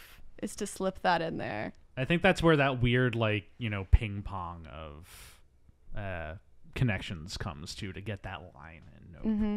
I recently I watched that monologue yesterday, so I love that you just brought that up. Hell yeah! I don't know how I stumbled across it on my YouTube algorithm knows me too well. Sometimes you get those clips. Yeah, and I was like, dude, I have to see Stephen Yeun do this again because it's such a good read of any monologue. Just like him looking off to the distance and like Katana's just crushing. He's rewatching an SNL sketch in his head, and then they're just like intersplicing it with his poor traumatized child face, and it's like, damn, this is good.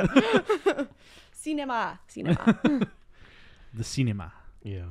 Montage. But yeah, this is the scene in where he's in Rob Reiner's office talking to him about, I want to be in your movie. And he's like, here's the thing, like, you're exactly the height that I would want. The height.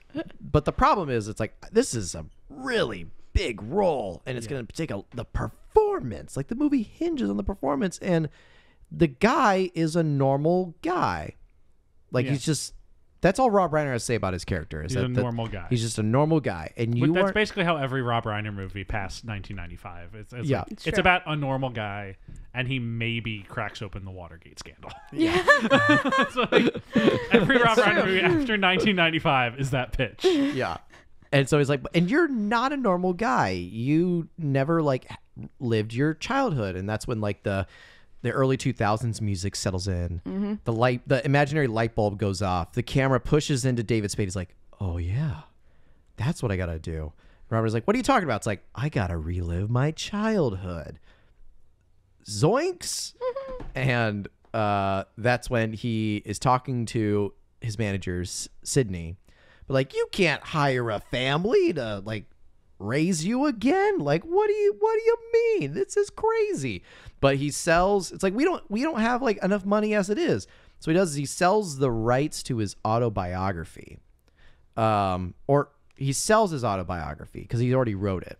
And he says, like, he tells the guys, it's like, hey, so because I'm working for Rob Reiner, like, there's some raunchy stuff in there that you may need to like cut out. It's like, but there's like this bit where you had a light bulb in your ass.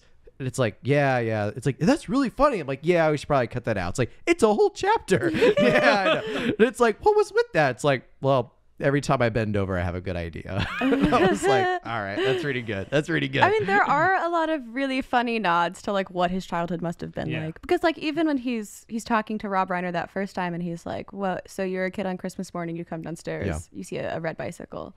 And he goes, holy shit, a bicycle. And like that was so funny to me when he read it. He's like, oh, you're 6. Holy crap, a bicycle. You're 6. Goo goo ga ga ga. It's like you went too far back. That is the stupidity of Happy Madison films that I will always come back to and be like, this feels like a warm blanket to me. Like this kind of stupidity. I love it. And so he's told he has to learn how to have a normal childhood. Mm-hmm. Yeah. And so he puts an ad in the paper.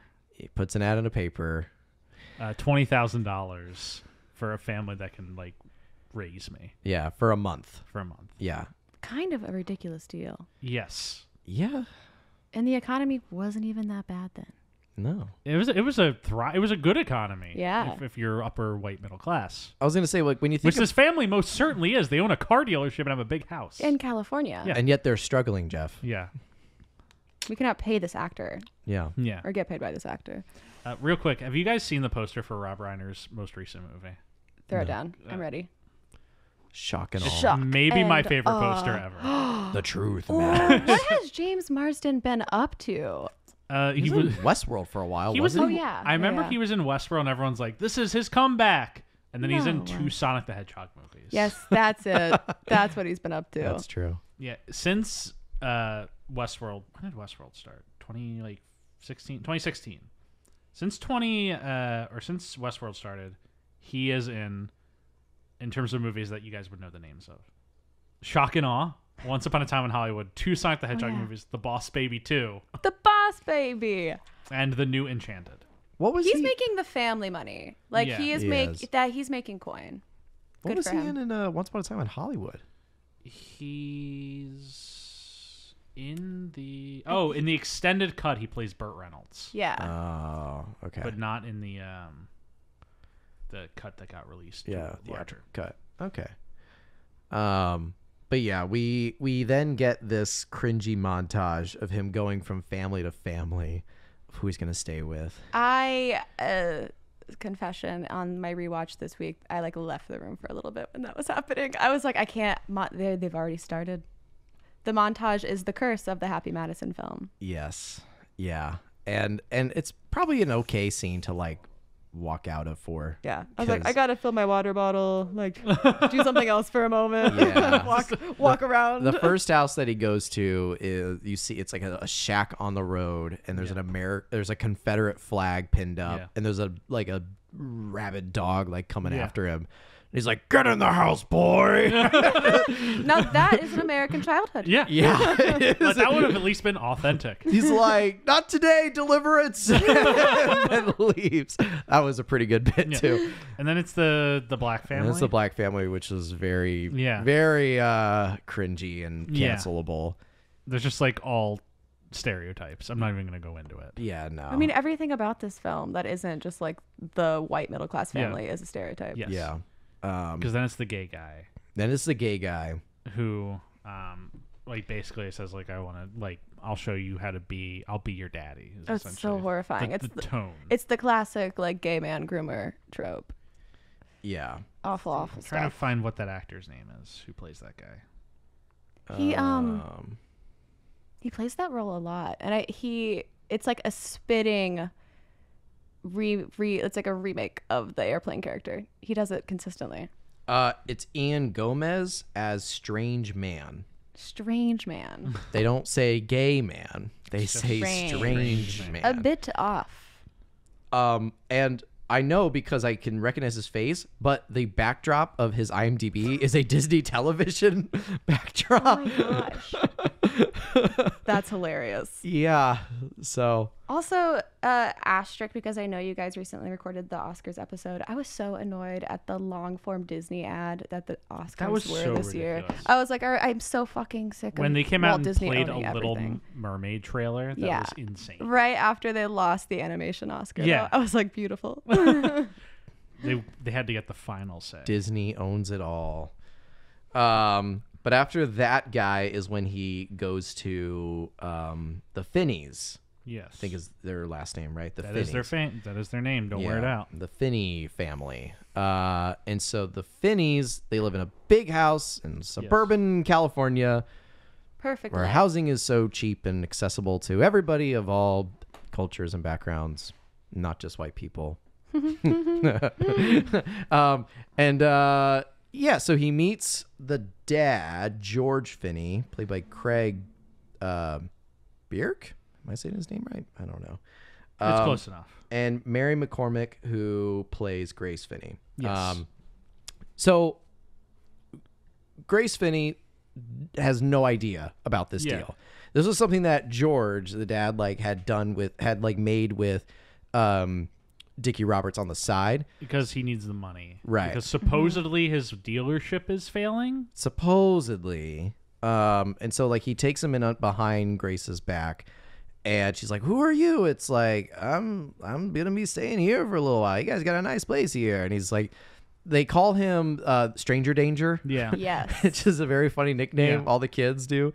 And so he moves in with they put him in the kids' room, which It's so is weird. Yeah. Okay. It's having this strange guy in your house for $20,000. Okay. Sure, You can sell me. Okay. You can sell me. but you put him with your children In the bedroom. and just trust him And instinctively. give him a water bed. Yeah.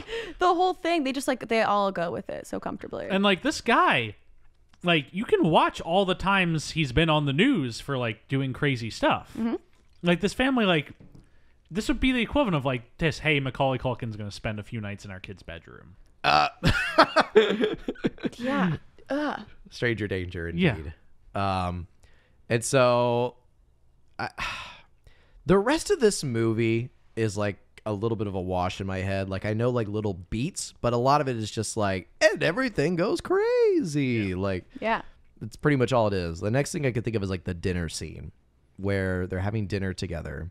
Am I missing anything in the middle here? I mean, there's a lot of tension flowing back and forth between the mom and Dickie, and she's very not on his side for a while. And then obviously turns when he chews out the neighbor for her. And she's like, "Wow, you're so mean. I don't stick up for myself enough." Yeah. He teaches her how to stick up for herself. He teaches the son how to get the girl. And he teaches, what does he teach the daughter? How to dance. How to dance? Yeah. Oh, Make the dance team.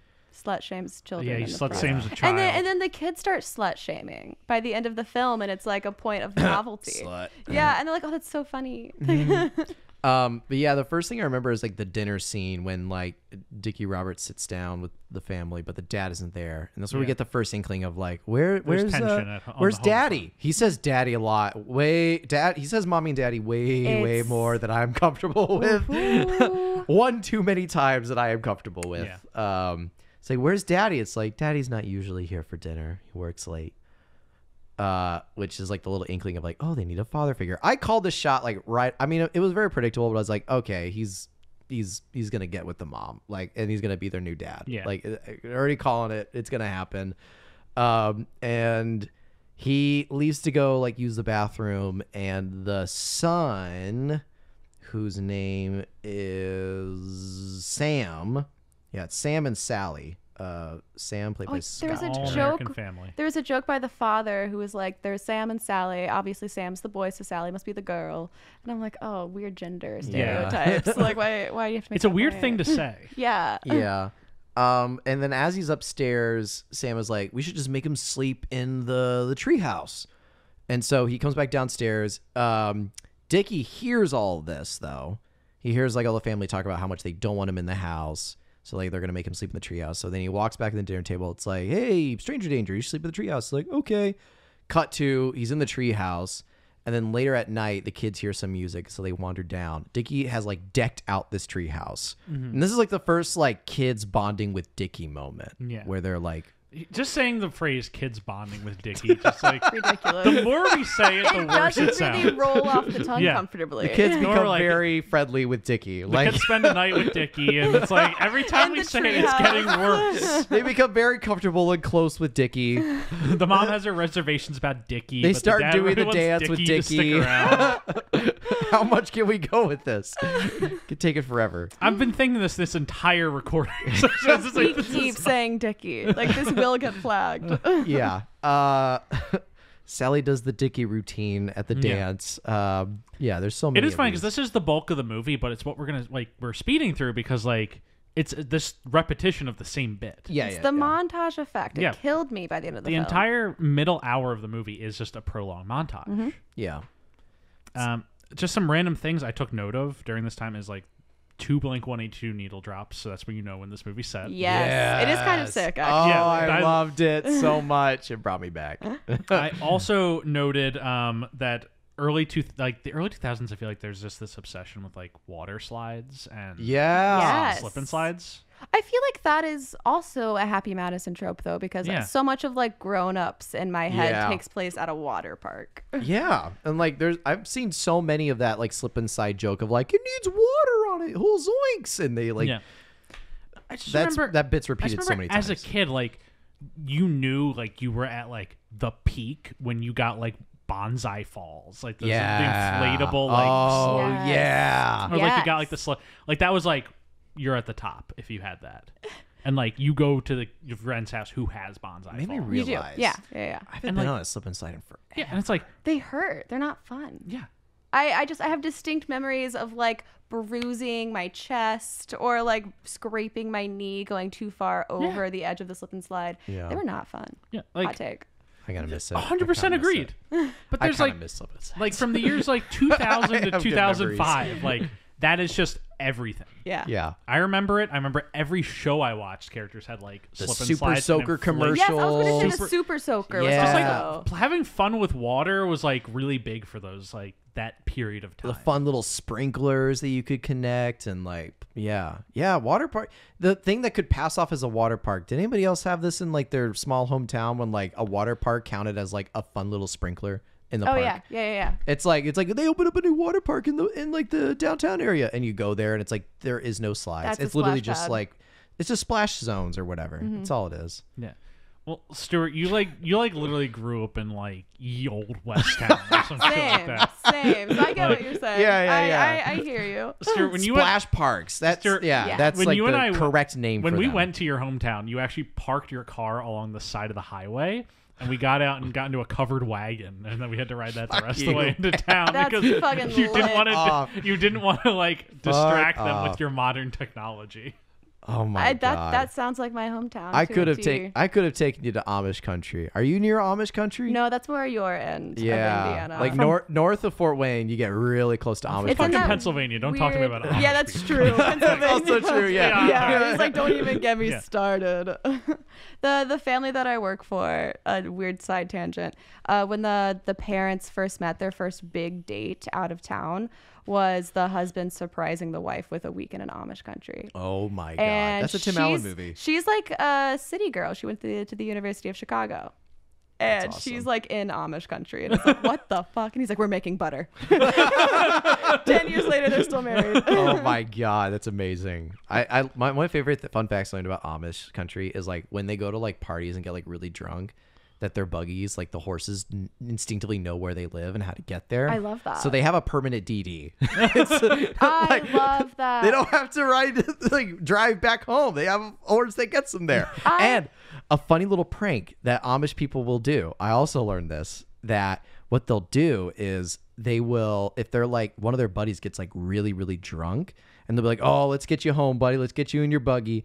They put him in somebody else's buggy and just like let the horse go. So the person wakes up in a random driveway somewhere that they've never been to before.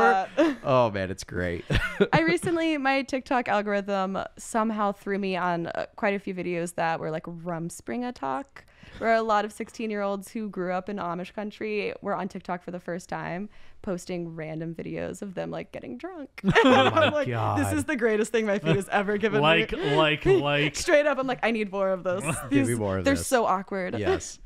I'm trying to think, like, again, like you said, Jeff, this entire like middle hour and a half is like a complete wash. But He buys beer for the kids. Oh, that's so fucked up. Yeah, because he's like, what then do you guys drink? And they're like, we drink soda, like root beer. And he's like, you had me with the beer, lost me with the root. And I'm like, well, that root came first, so you Yeah.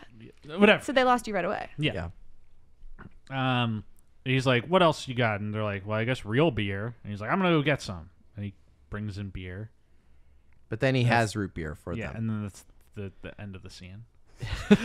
Great job, Jeff. They gave us something with that. Like you keep waiting for the punchline. Yeah. And it's just like, no, I got you kids root beer. I'm just gonna like Like- spew out like bits in this movie, but I have no idea what order they come Stuart in. is just gonna spew out bits. Yeah. The It's like, Stuart spew. much like Stuart's just spewing out bits seemingly in the same way that they wrote this movie. And they just pretty spewed much. out Yeah, bits. exactly. They had them all on like index cards and then shuffled them and then pulled them at random, and that was scripted. That's what they did at the beginning of the day every day. It's like, what are we gonna shoot today? Oh, this is the slip inside bit. It's like when you watch Grown Ups and you realize, like, I don't think there was a script. I think they just kind of like they rented out a full nature reserve and just like they'd be like, let's go shoot on that island today. Let's go figure out a scene, and they just go to the island and just riff. Pretty much, yeah. I need to watch Grown Ups. David Spade's also in it. Yeah. Grown Ups. I mean, it's like all of these dudes who were like besties in their early 20s. Yeah. They can riff all day and have a Yeah. camera turned on them, and And it it's works. funny. Yeah. It works. And then Adam Sandler inexplicably married to Salma Hayek in the movie. Of course. Of course. Don't question it. Yeah. That the Julia Fox and Uncut Gems. Yeah. I had no questions. I got it right away. Never. Yeah. I was like, that makes sense to me. Yeah. It's every Adam Sandler movie is he wears an oversized jersey and shorts and is like married to like Salma Hayek who has to wear a dress the entire movie. That's the Yeah. Adam Sandler aesthetic. Yeah. So like the first bit I can think of is like when Dickie Roberts goes to the school to like pick up the kids, I guess. Yeah, for some reason he's being trusted to pick up the kids. Stranger danger. Yeah. And Sam is being bullied by some kids. And this is when Dickie just roasts the kids. I was expecting a full fight scene to happen, but top 10 anime destroys entire life. Yeah. It's right here. Dickie just walks up. and just wrecks Beat their some lives. kid's ass. He's like, you gremlin, you oink oink. And like, Yeah, he fat shames Yeah, he's a like, child. yeah. He's like, you're fat. He's like, go home and cry about how fat you are. He big dickies these kids. Yeah. Don't. Would it be Biggie Dickies these kids? Just I'm cutting the podcast off. No, that was it for me.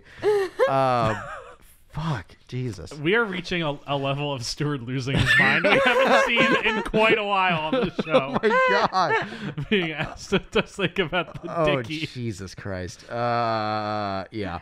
Then there's the dance whole sequence. He's like teaching. This one was a little cute. I'm not gonna lie. The bonding was cute. Yeah, because he's like writing out screen stills from all of them. Yeah, he's like writing out this dance for Sally, teaching her what to do. And he like then there's like a scene where he's like by himself in the garage and he's like writing all the steps out on this long sheet of paper that he brings to the dance. And it's like, oh, that's so cute. Like, I don't know, I liked that. It's like one of the few things he knows how to do. Yeah, exactly. It makes perfect sense that he would have all that stuff. Yeah, he would know how to do like child dances. Yeah. And so then he goes to, as you bring up the stills, it's bringing up a lot of like memories back from this movie. Yeah, like the water worm thing. That was early in the movie. Yeah, I it's very totally early. forgot about that. He Yeah. tries to fill up the water bed and the hose does the whole like zoinks and goes crazy. And the kids are like, you didn't have this when you were a kid? Oh. But I didn't have that when I was a Yeah. kid. I didn't have the Yeah. weird wormy hose. I didn't have that either. When the mom pushes him in a stroller, Yeah. that's Yeah. the thing that happens. That's the run it- scene where he stands up to her. Yeah, because to they the run neighbor. into Edie McClurg. Yeah. Yes. Everyone's favorite. Love her. Who he just like top 5 anime just destroys. Top His 5. outfit when he's in the stroller is particularly hilarious. Yeah. It's like windbreaker pants and then this like insane floral button-up shirt with the gloves that are hardly mentioned. Like, why is that not made to be more of a thing when he's in a swimsuit with his gloves on? Like that's Yeah. a good point for them to be like, why can't you take off your gloves? Take the gloves off, man. And Yeah. They could go into it. And so they go to the dance. This is where we get like the very weird, strange sexual the weird little way girl they dance. shoot the 14-year-old child. Yeah, and then Sally does the dance, and she like wins the But competition. yeah, she performs to "A Ride Like the Wind" by Christopher Cross. Yes. yes. Ooh, I actually want to say something funny about this movie. The way this movie starts is the exact same intro that Anchorman 2 has. Both Anchorman 2 and Dickie Roberts from each other start with the Paramount logo with "Ride Like the Wind" playing over it. Whoa. And then cut into a video montage of the lead character at the height of their success before going into the main story. Do you think they had this as like a pre-saved like thing in their editing software? They They're just, like plug in the film. The Christopher Cross. Throw it in there. Throw it in. Yeah, we got this. Throw in This the Ride works. Like the Wind. They won't Yeah. notice. They won't notice. But it's like after I watched this, I watched the Anchorman 2 opening. I'm like, this is the exact same opening. Yeah. Were they cut by the same person? Perhaps they were. That's actually a good question. I will Roger look it up Bondelli. But something else. Does anything else? They I pop mean, the waterbed and They the pop the building water floods. bed. Yeah. A girl moves in next door who Sam has a crush with, and Dickie kind of teaches him how to act around women, I guess. Yeah, because they have a little dance routine bit where they're using the painter's stilts or whatever. There's also the bit where they're in the treehouse and he explains the story. They're sharing scary stories together. This was kind of funny because like he's like, "All right, it's my turn to tell you a scary story. About This the is show the got story canceled." about the show that got canceled." And then as he's like saying, it's like, so once upon a time, there's a very successful show. And a tarantula starts crawling on his shoulder. Yeah. So the kid's like, "Oh my god!" It's like, I know, it's so scary, right? That is a funny bit. And then the next thing I can remember is like Cindy comes back. Yeah. Yes. I want to encompass this entire return of her character through how Wikipedia describes the scene. I want to hear Do it. So, Dickie begins to realize a lesson he read in the script for Mr. Blake's backyard. Sometimes all the things you need are in your own backyard. At this time, Cindy returns to him, and he even earns the admiration of George, who turns out to be inept at fidelity. Inept at infidelity. Inept at fidelity. Inept at fidelity. Inept at fidelity. Oh, I'm like, he's really bad at cheating. I want to know who wrote this Wikipedia and decided instead of writing out who turns out to be cheating on her. He writes to be inept at fidelity. A goddamn scholar. That's who. Yeah. And then George runs off with Cindy. Essentially, is what happens. Yes. I just wanted to let that Wikipedia writer get his moment in the sun. I think you don't know. Yes, We cannot is her. gender. We cannot gender our Wikipedia writers. We only pray to them every night. Yes. Yeah. I remember The Lord's work. There was this incredible New York Times about like the most prolific Wikipedia writer a few years ago who has like over 100,000 They edits. Are not getting paid for that work, dude. Yeah. Insane. He just does it Yeah. for fun. I recently saw the Depths of Wikipedia live show. Do you guys follow that Instagram No. account? Mm-mm. I'll send it to you later. But she goes in on like the people who are like long-term editors and like who they are as people is just like a construction worker. Yeah. Yeah. Damn. Good stuff. That's awesome. Yeah. That's really nice. But yeah, so Dickie Roberts is like sort of falling into this lesson. Oh, and the whole thing with the script, that was a scene that happened earlier where like, the mom, Grace, tried my best here. Tried my best. And she reads the script for Dickie, and she's like in tears, like, it's so beautiful, and it's all about he has heaven in his backyard, and Dickie just doesn't understand it. But in this point of the movie, he's starting to understand it. He's understanding like what's important to him. There's a cute little scene where it's like they're faking like a Christmas morning situation for him. Yeah. Where like they get him like a bicycle. It's like mimicking the Rob Reiner bit in the audition. So he comes downstairs and it's really cute because he like looks at it and like the camera cuts and he's like looking at the family. He's like, oh, He really it's gets it. cute. Oh. And Nice. he's now more of a father to these kids than their real father ever was. Yeah. Yeah. And then tragedy strikes. Yes. Rob Reiner is attacked. Yes. So this was So insane. And I love this bit when it comes back because he gets in his car from the restaurant. It's the same car that Dickie stole at the beginning of the movie. So but we don't see him getting beat up. We just see like Newsflash. Sidney calls Dickie. Sydney. Yeah, instead of Cindy, the girlfriend, it's Sidney, his manager. I didn't make these names. I didn't write them in. Honestly. It's Cindy and Sidney.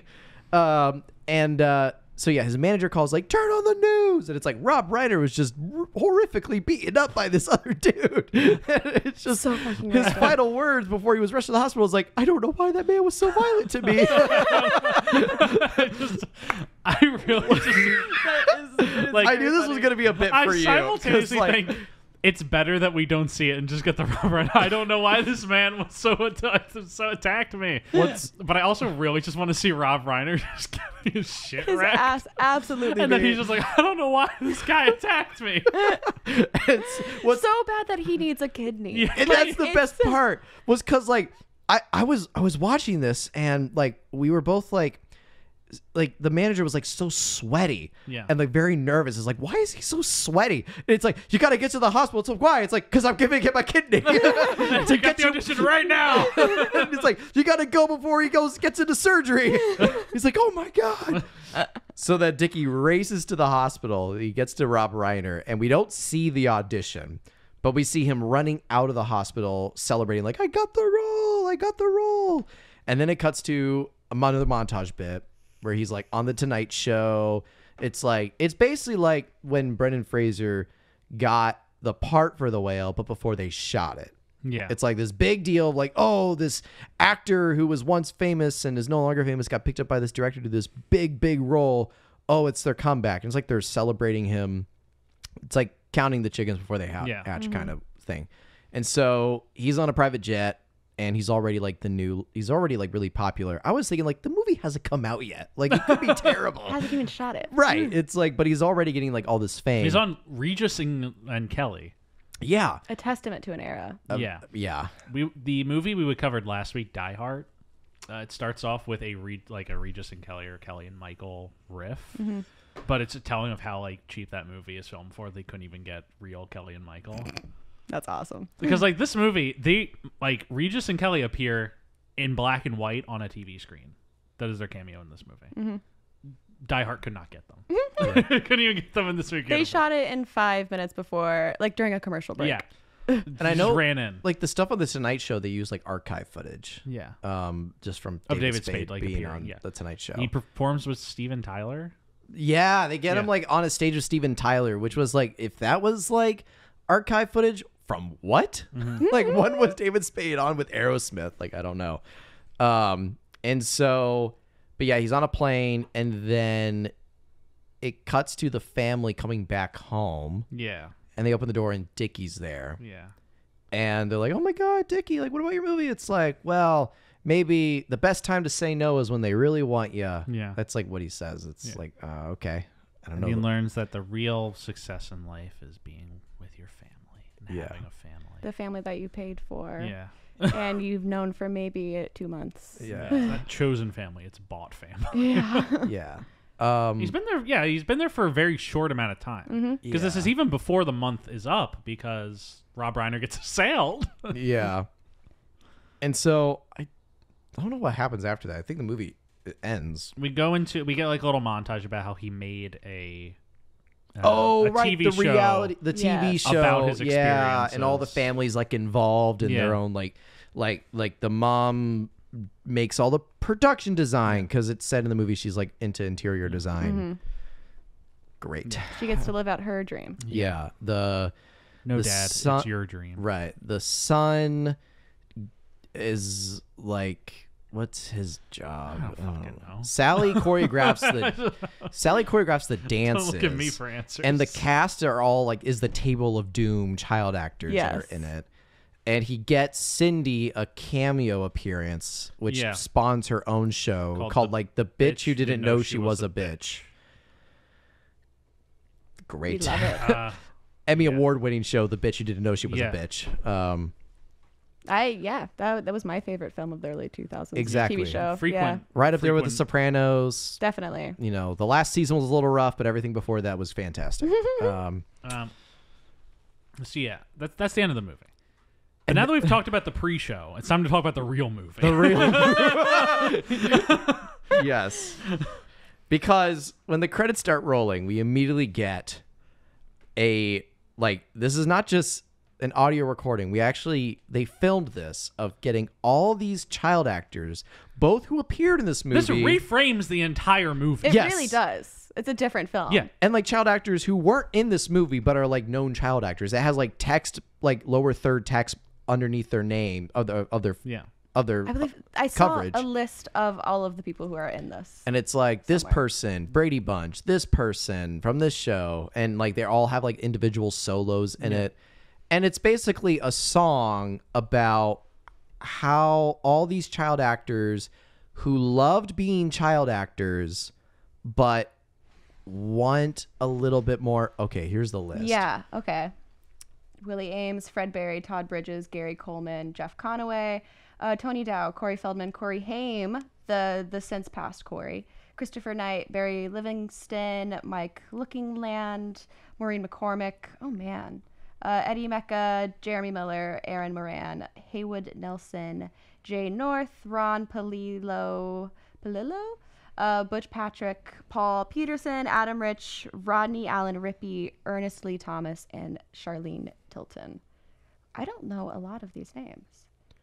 Yeah, because these are all like kid actors who were grown up by the early 2000s. These are not child actors like in our generation, how we see them. Yes. Like the same version of this song, but today would be like the Disney Nickelodeon stars. Definitely. So it'd be like the Zach and Cody. Yeah. Miley Cyrus. Drake and Josh. Drake and Josh. This would be like them all getting together and singing about their time as like Disney and Nickelodeon like kid stars and all that.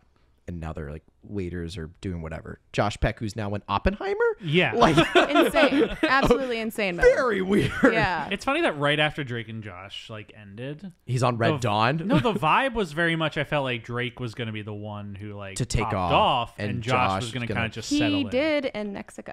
Yes, he did. Yes, he Yeah. did. To flee allegations. Yeah. What did he change his name to? Drake. It's Bell in Spanish. And then something. And then no. What and, a great dude. Nice No, work. and then it's a thing. And he said that he couldn't be deported to the U.S. because he was not Drake Bell.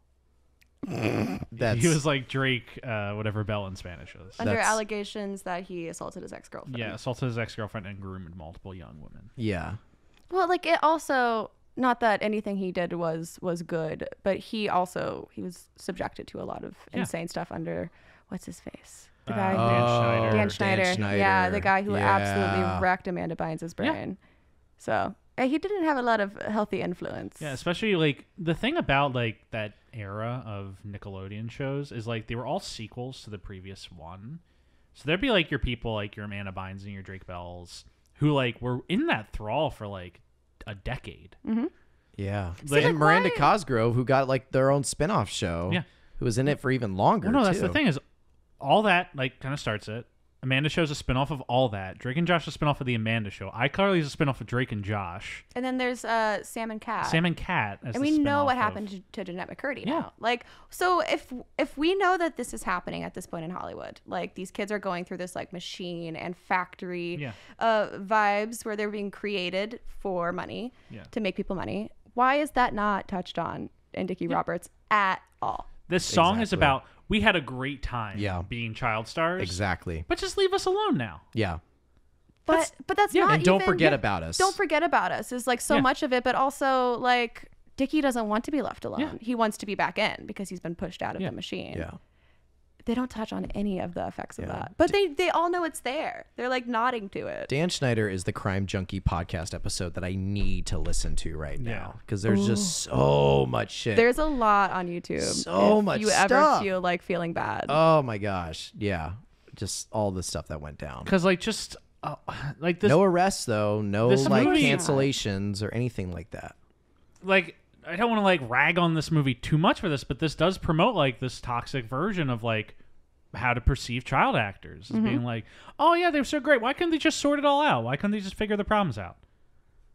And it's like, no, it's not them. It's what they're being put through.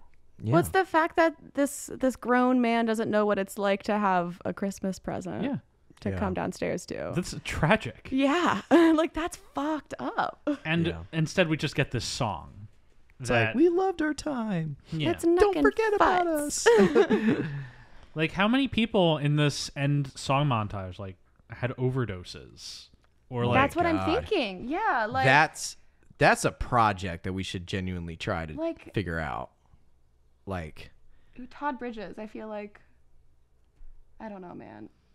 Like Corey Haim and Feldman at minimum. Like they have a montage together and they both like have incredible substance abuse problems. Like the year after this movie. Mm-hmm.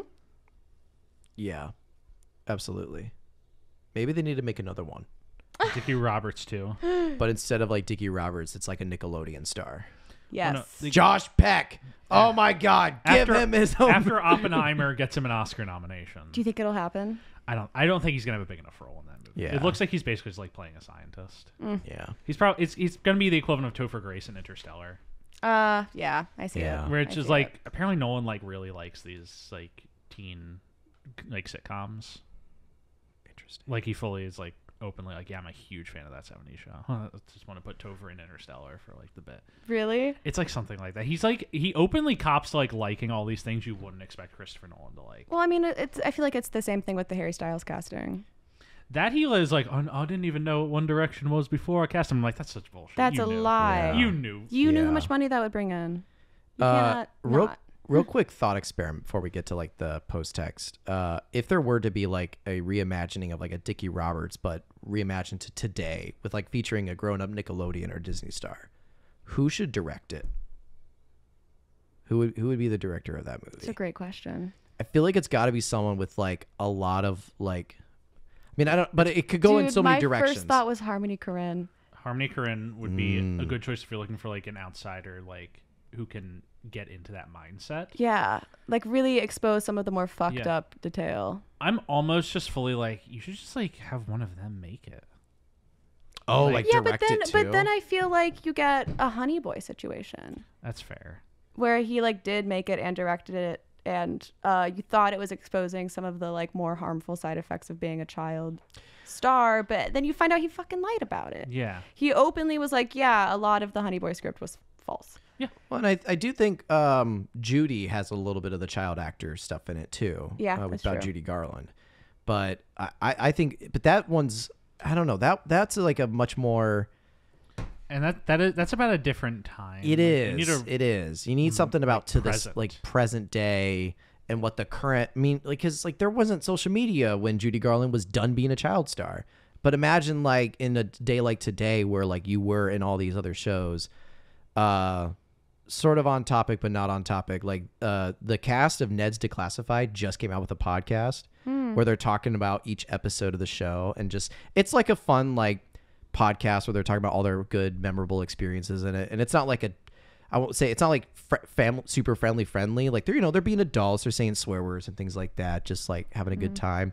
But like almost like I want it to kind of be like somewhat of a conversational dialogue type of movie where I feel like Selena Gomez could pull that off.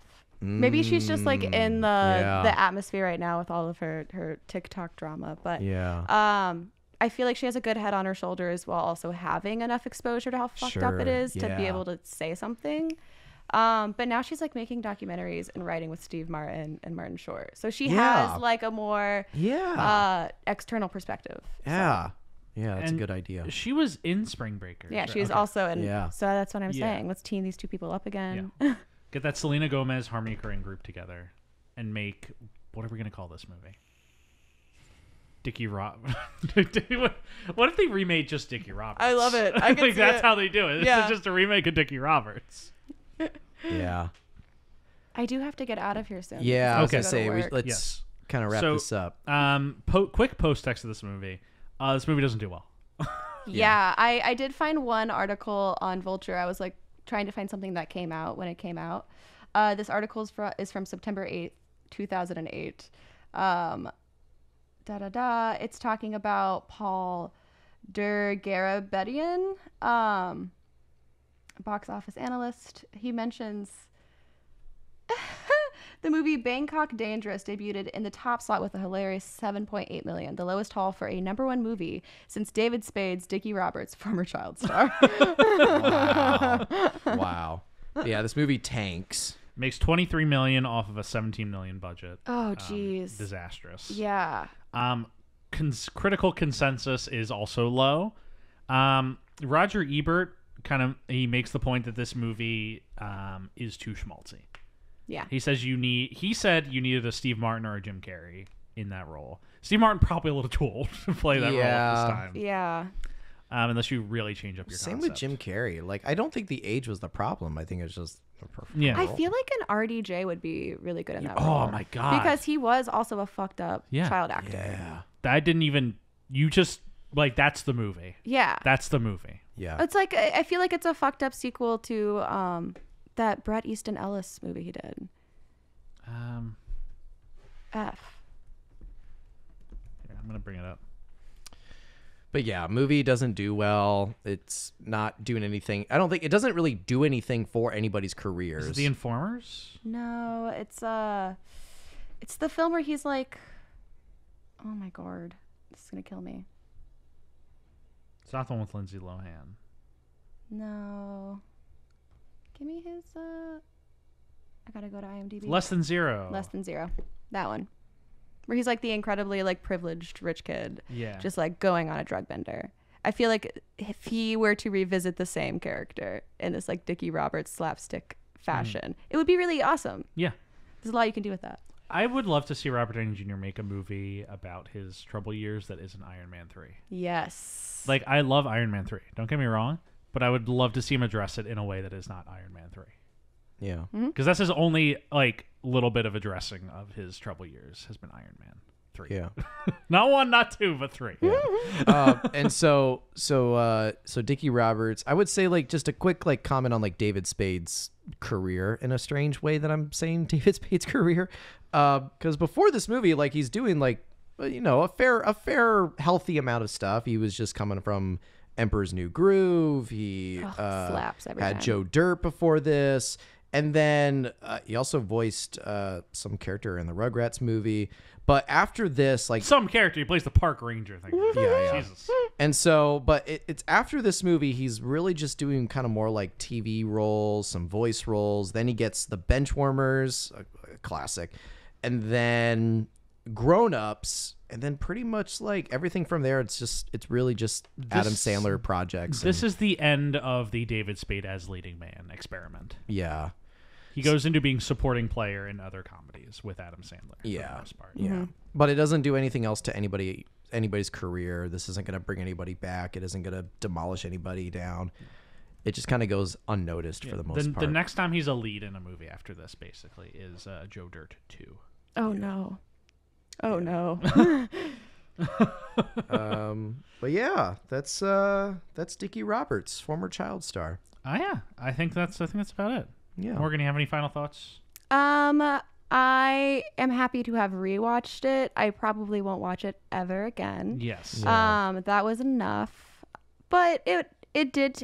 I tapped back into a feeling that 8-year-old Morgan would have loved. This has this incredible nostalgia appeal for that period of time for someone who grew up in it. Mm-hmm. Yeah. Like just like even the way that it's shot and looks. Like it's just like, oh yeah, it reminds me of my childhood. This feels good. I know this formula, but formulaic is my biggest takeaway, and a lot of like swings and misses. Mm-hmm. A lot of swings and hits in the wrong direction. Yeah. Where it's like, oh yeah, we're gonna make this joke about a black family in LA, and they hit the ball and it goes flying, and well, now we can't find the ball. yeah, now they don't even know where that went. Ball's been shattered. Yeah. Thank you so much for coming on. Of course. Thank you for having me. Hope you had a good time. I did. It was a pleasure having you on for the first time. Hopefully we'll have you again. Please. I'm here to talk about movies. Yes. All day, every day. And as always, thank you for listening. Please remember to tune in next week for our episode on Looney Tunes Back in Action. Back in action. Here we go. With special guest David Wilzinski. Now, as always, please remember to rate, review, subscribe on whatever platform you're listening on. As a reminder, we're all available on Spotify, Apple Podcasts, Google Podcasts, and YouTube. Pump to our Reddit, r/Travolting. You can find us on Twitter or Instagram at TravoltingPod. Find me on Twitter at Jeff W. Sweeney. Find me on Instagram at Stuart195. Anything you want to plug, Morgan? Don't find me on the internet. It's all a secret. If you do, request me. Bye. Email us travoltingpodcast@gmail.com. And finally, as always, special thanks to Rebecca Johnson for our graphic design, Michael Van Bodegum Smith for the theme music that's taking you out, and Ange Gardner for our social media. Have a great week, folks. See you next time for Looney Tunes Back in Action. Woo!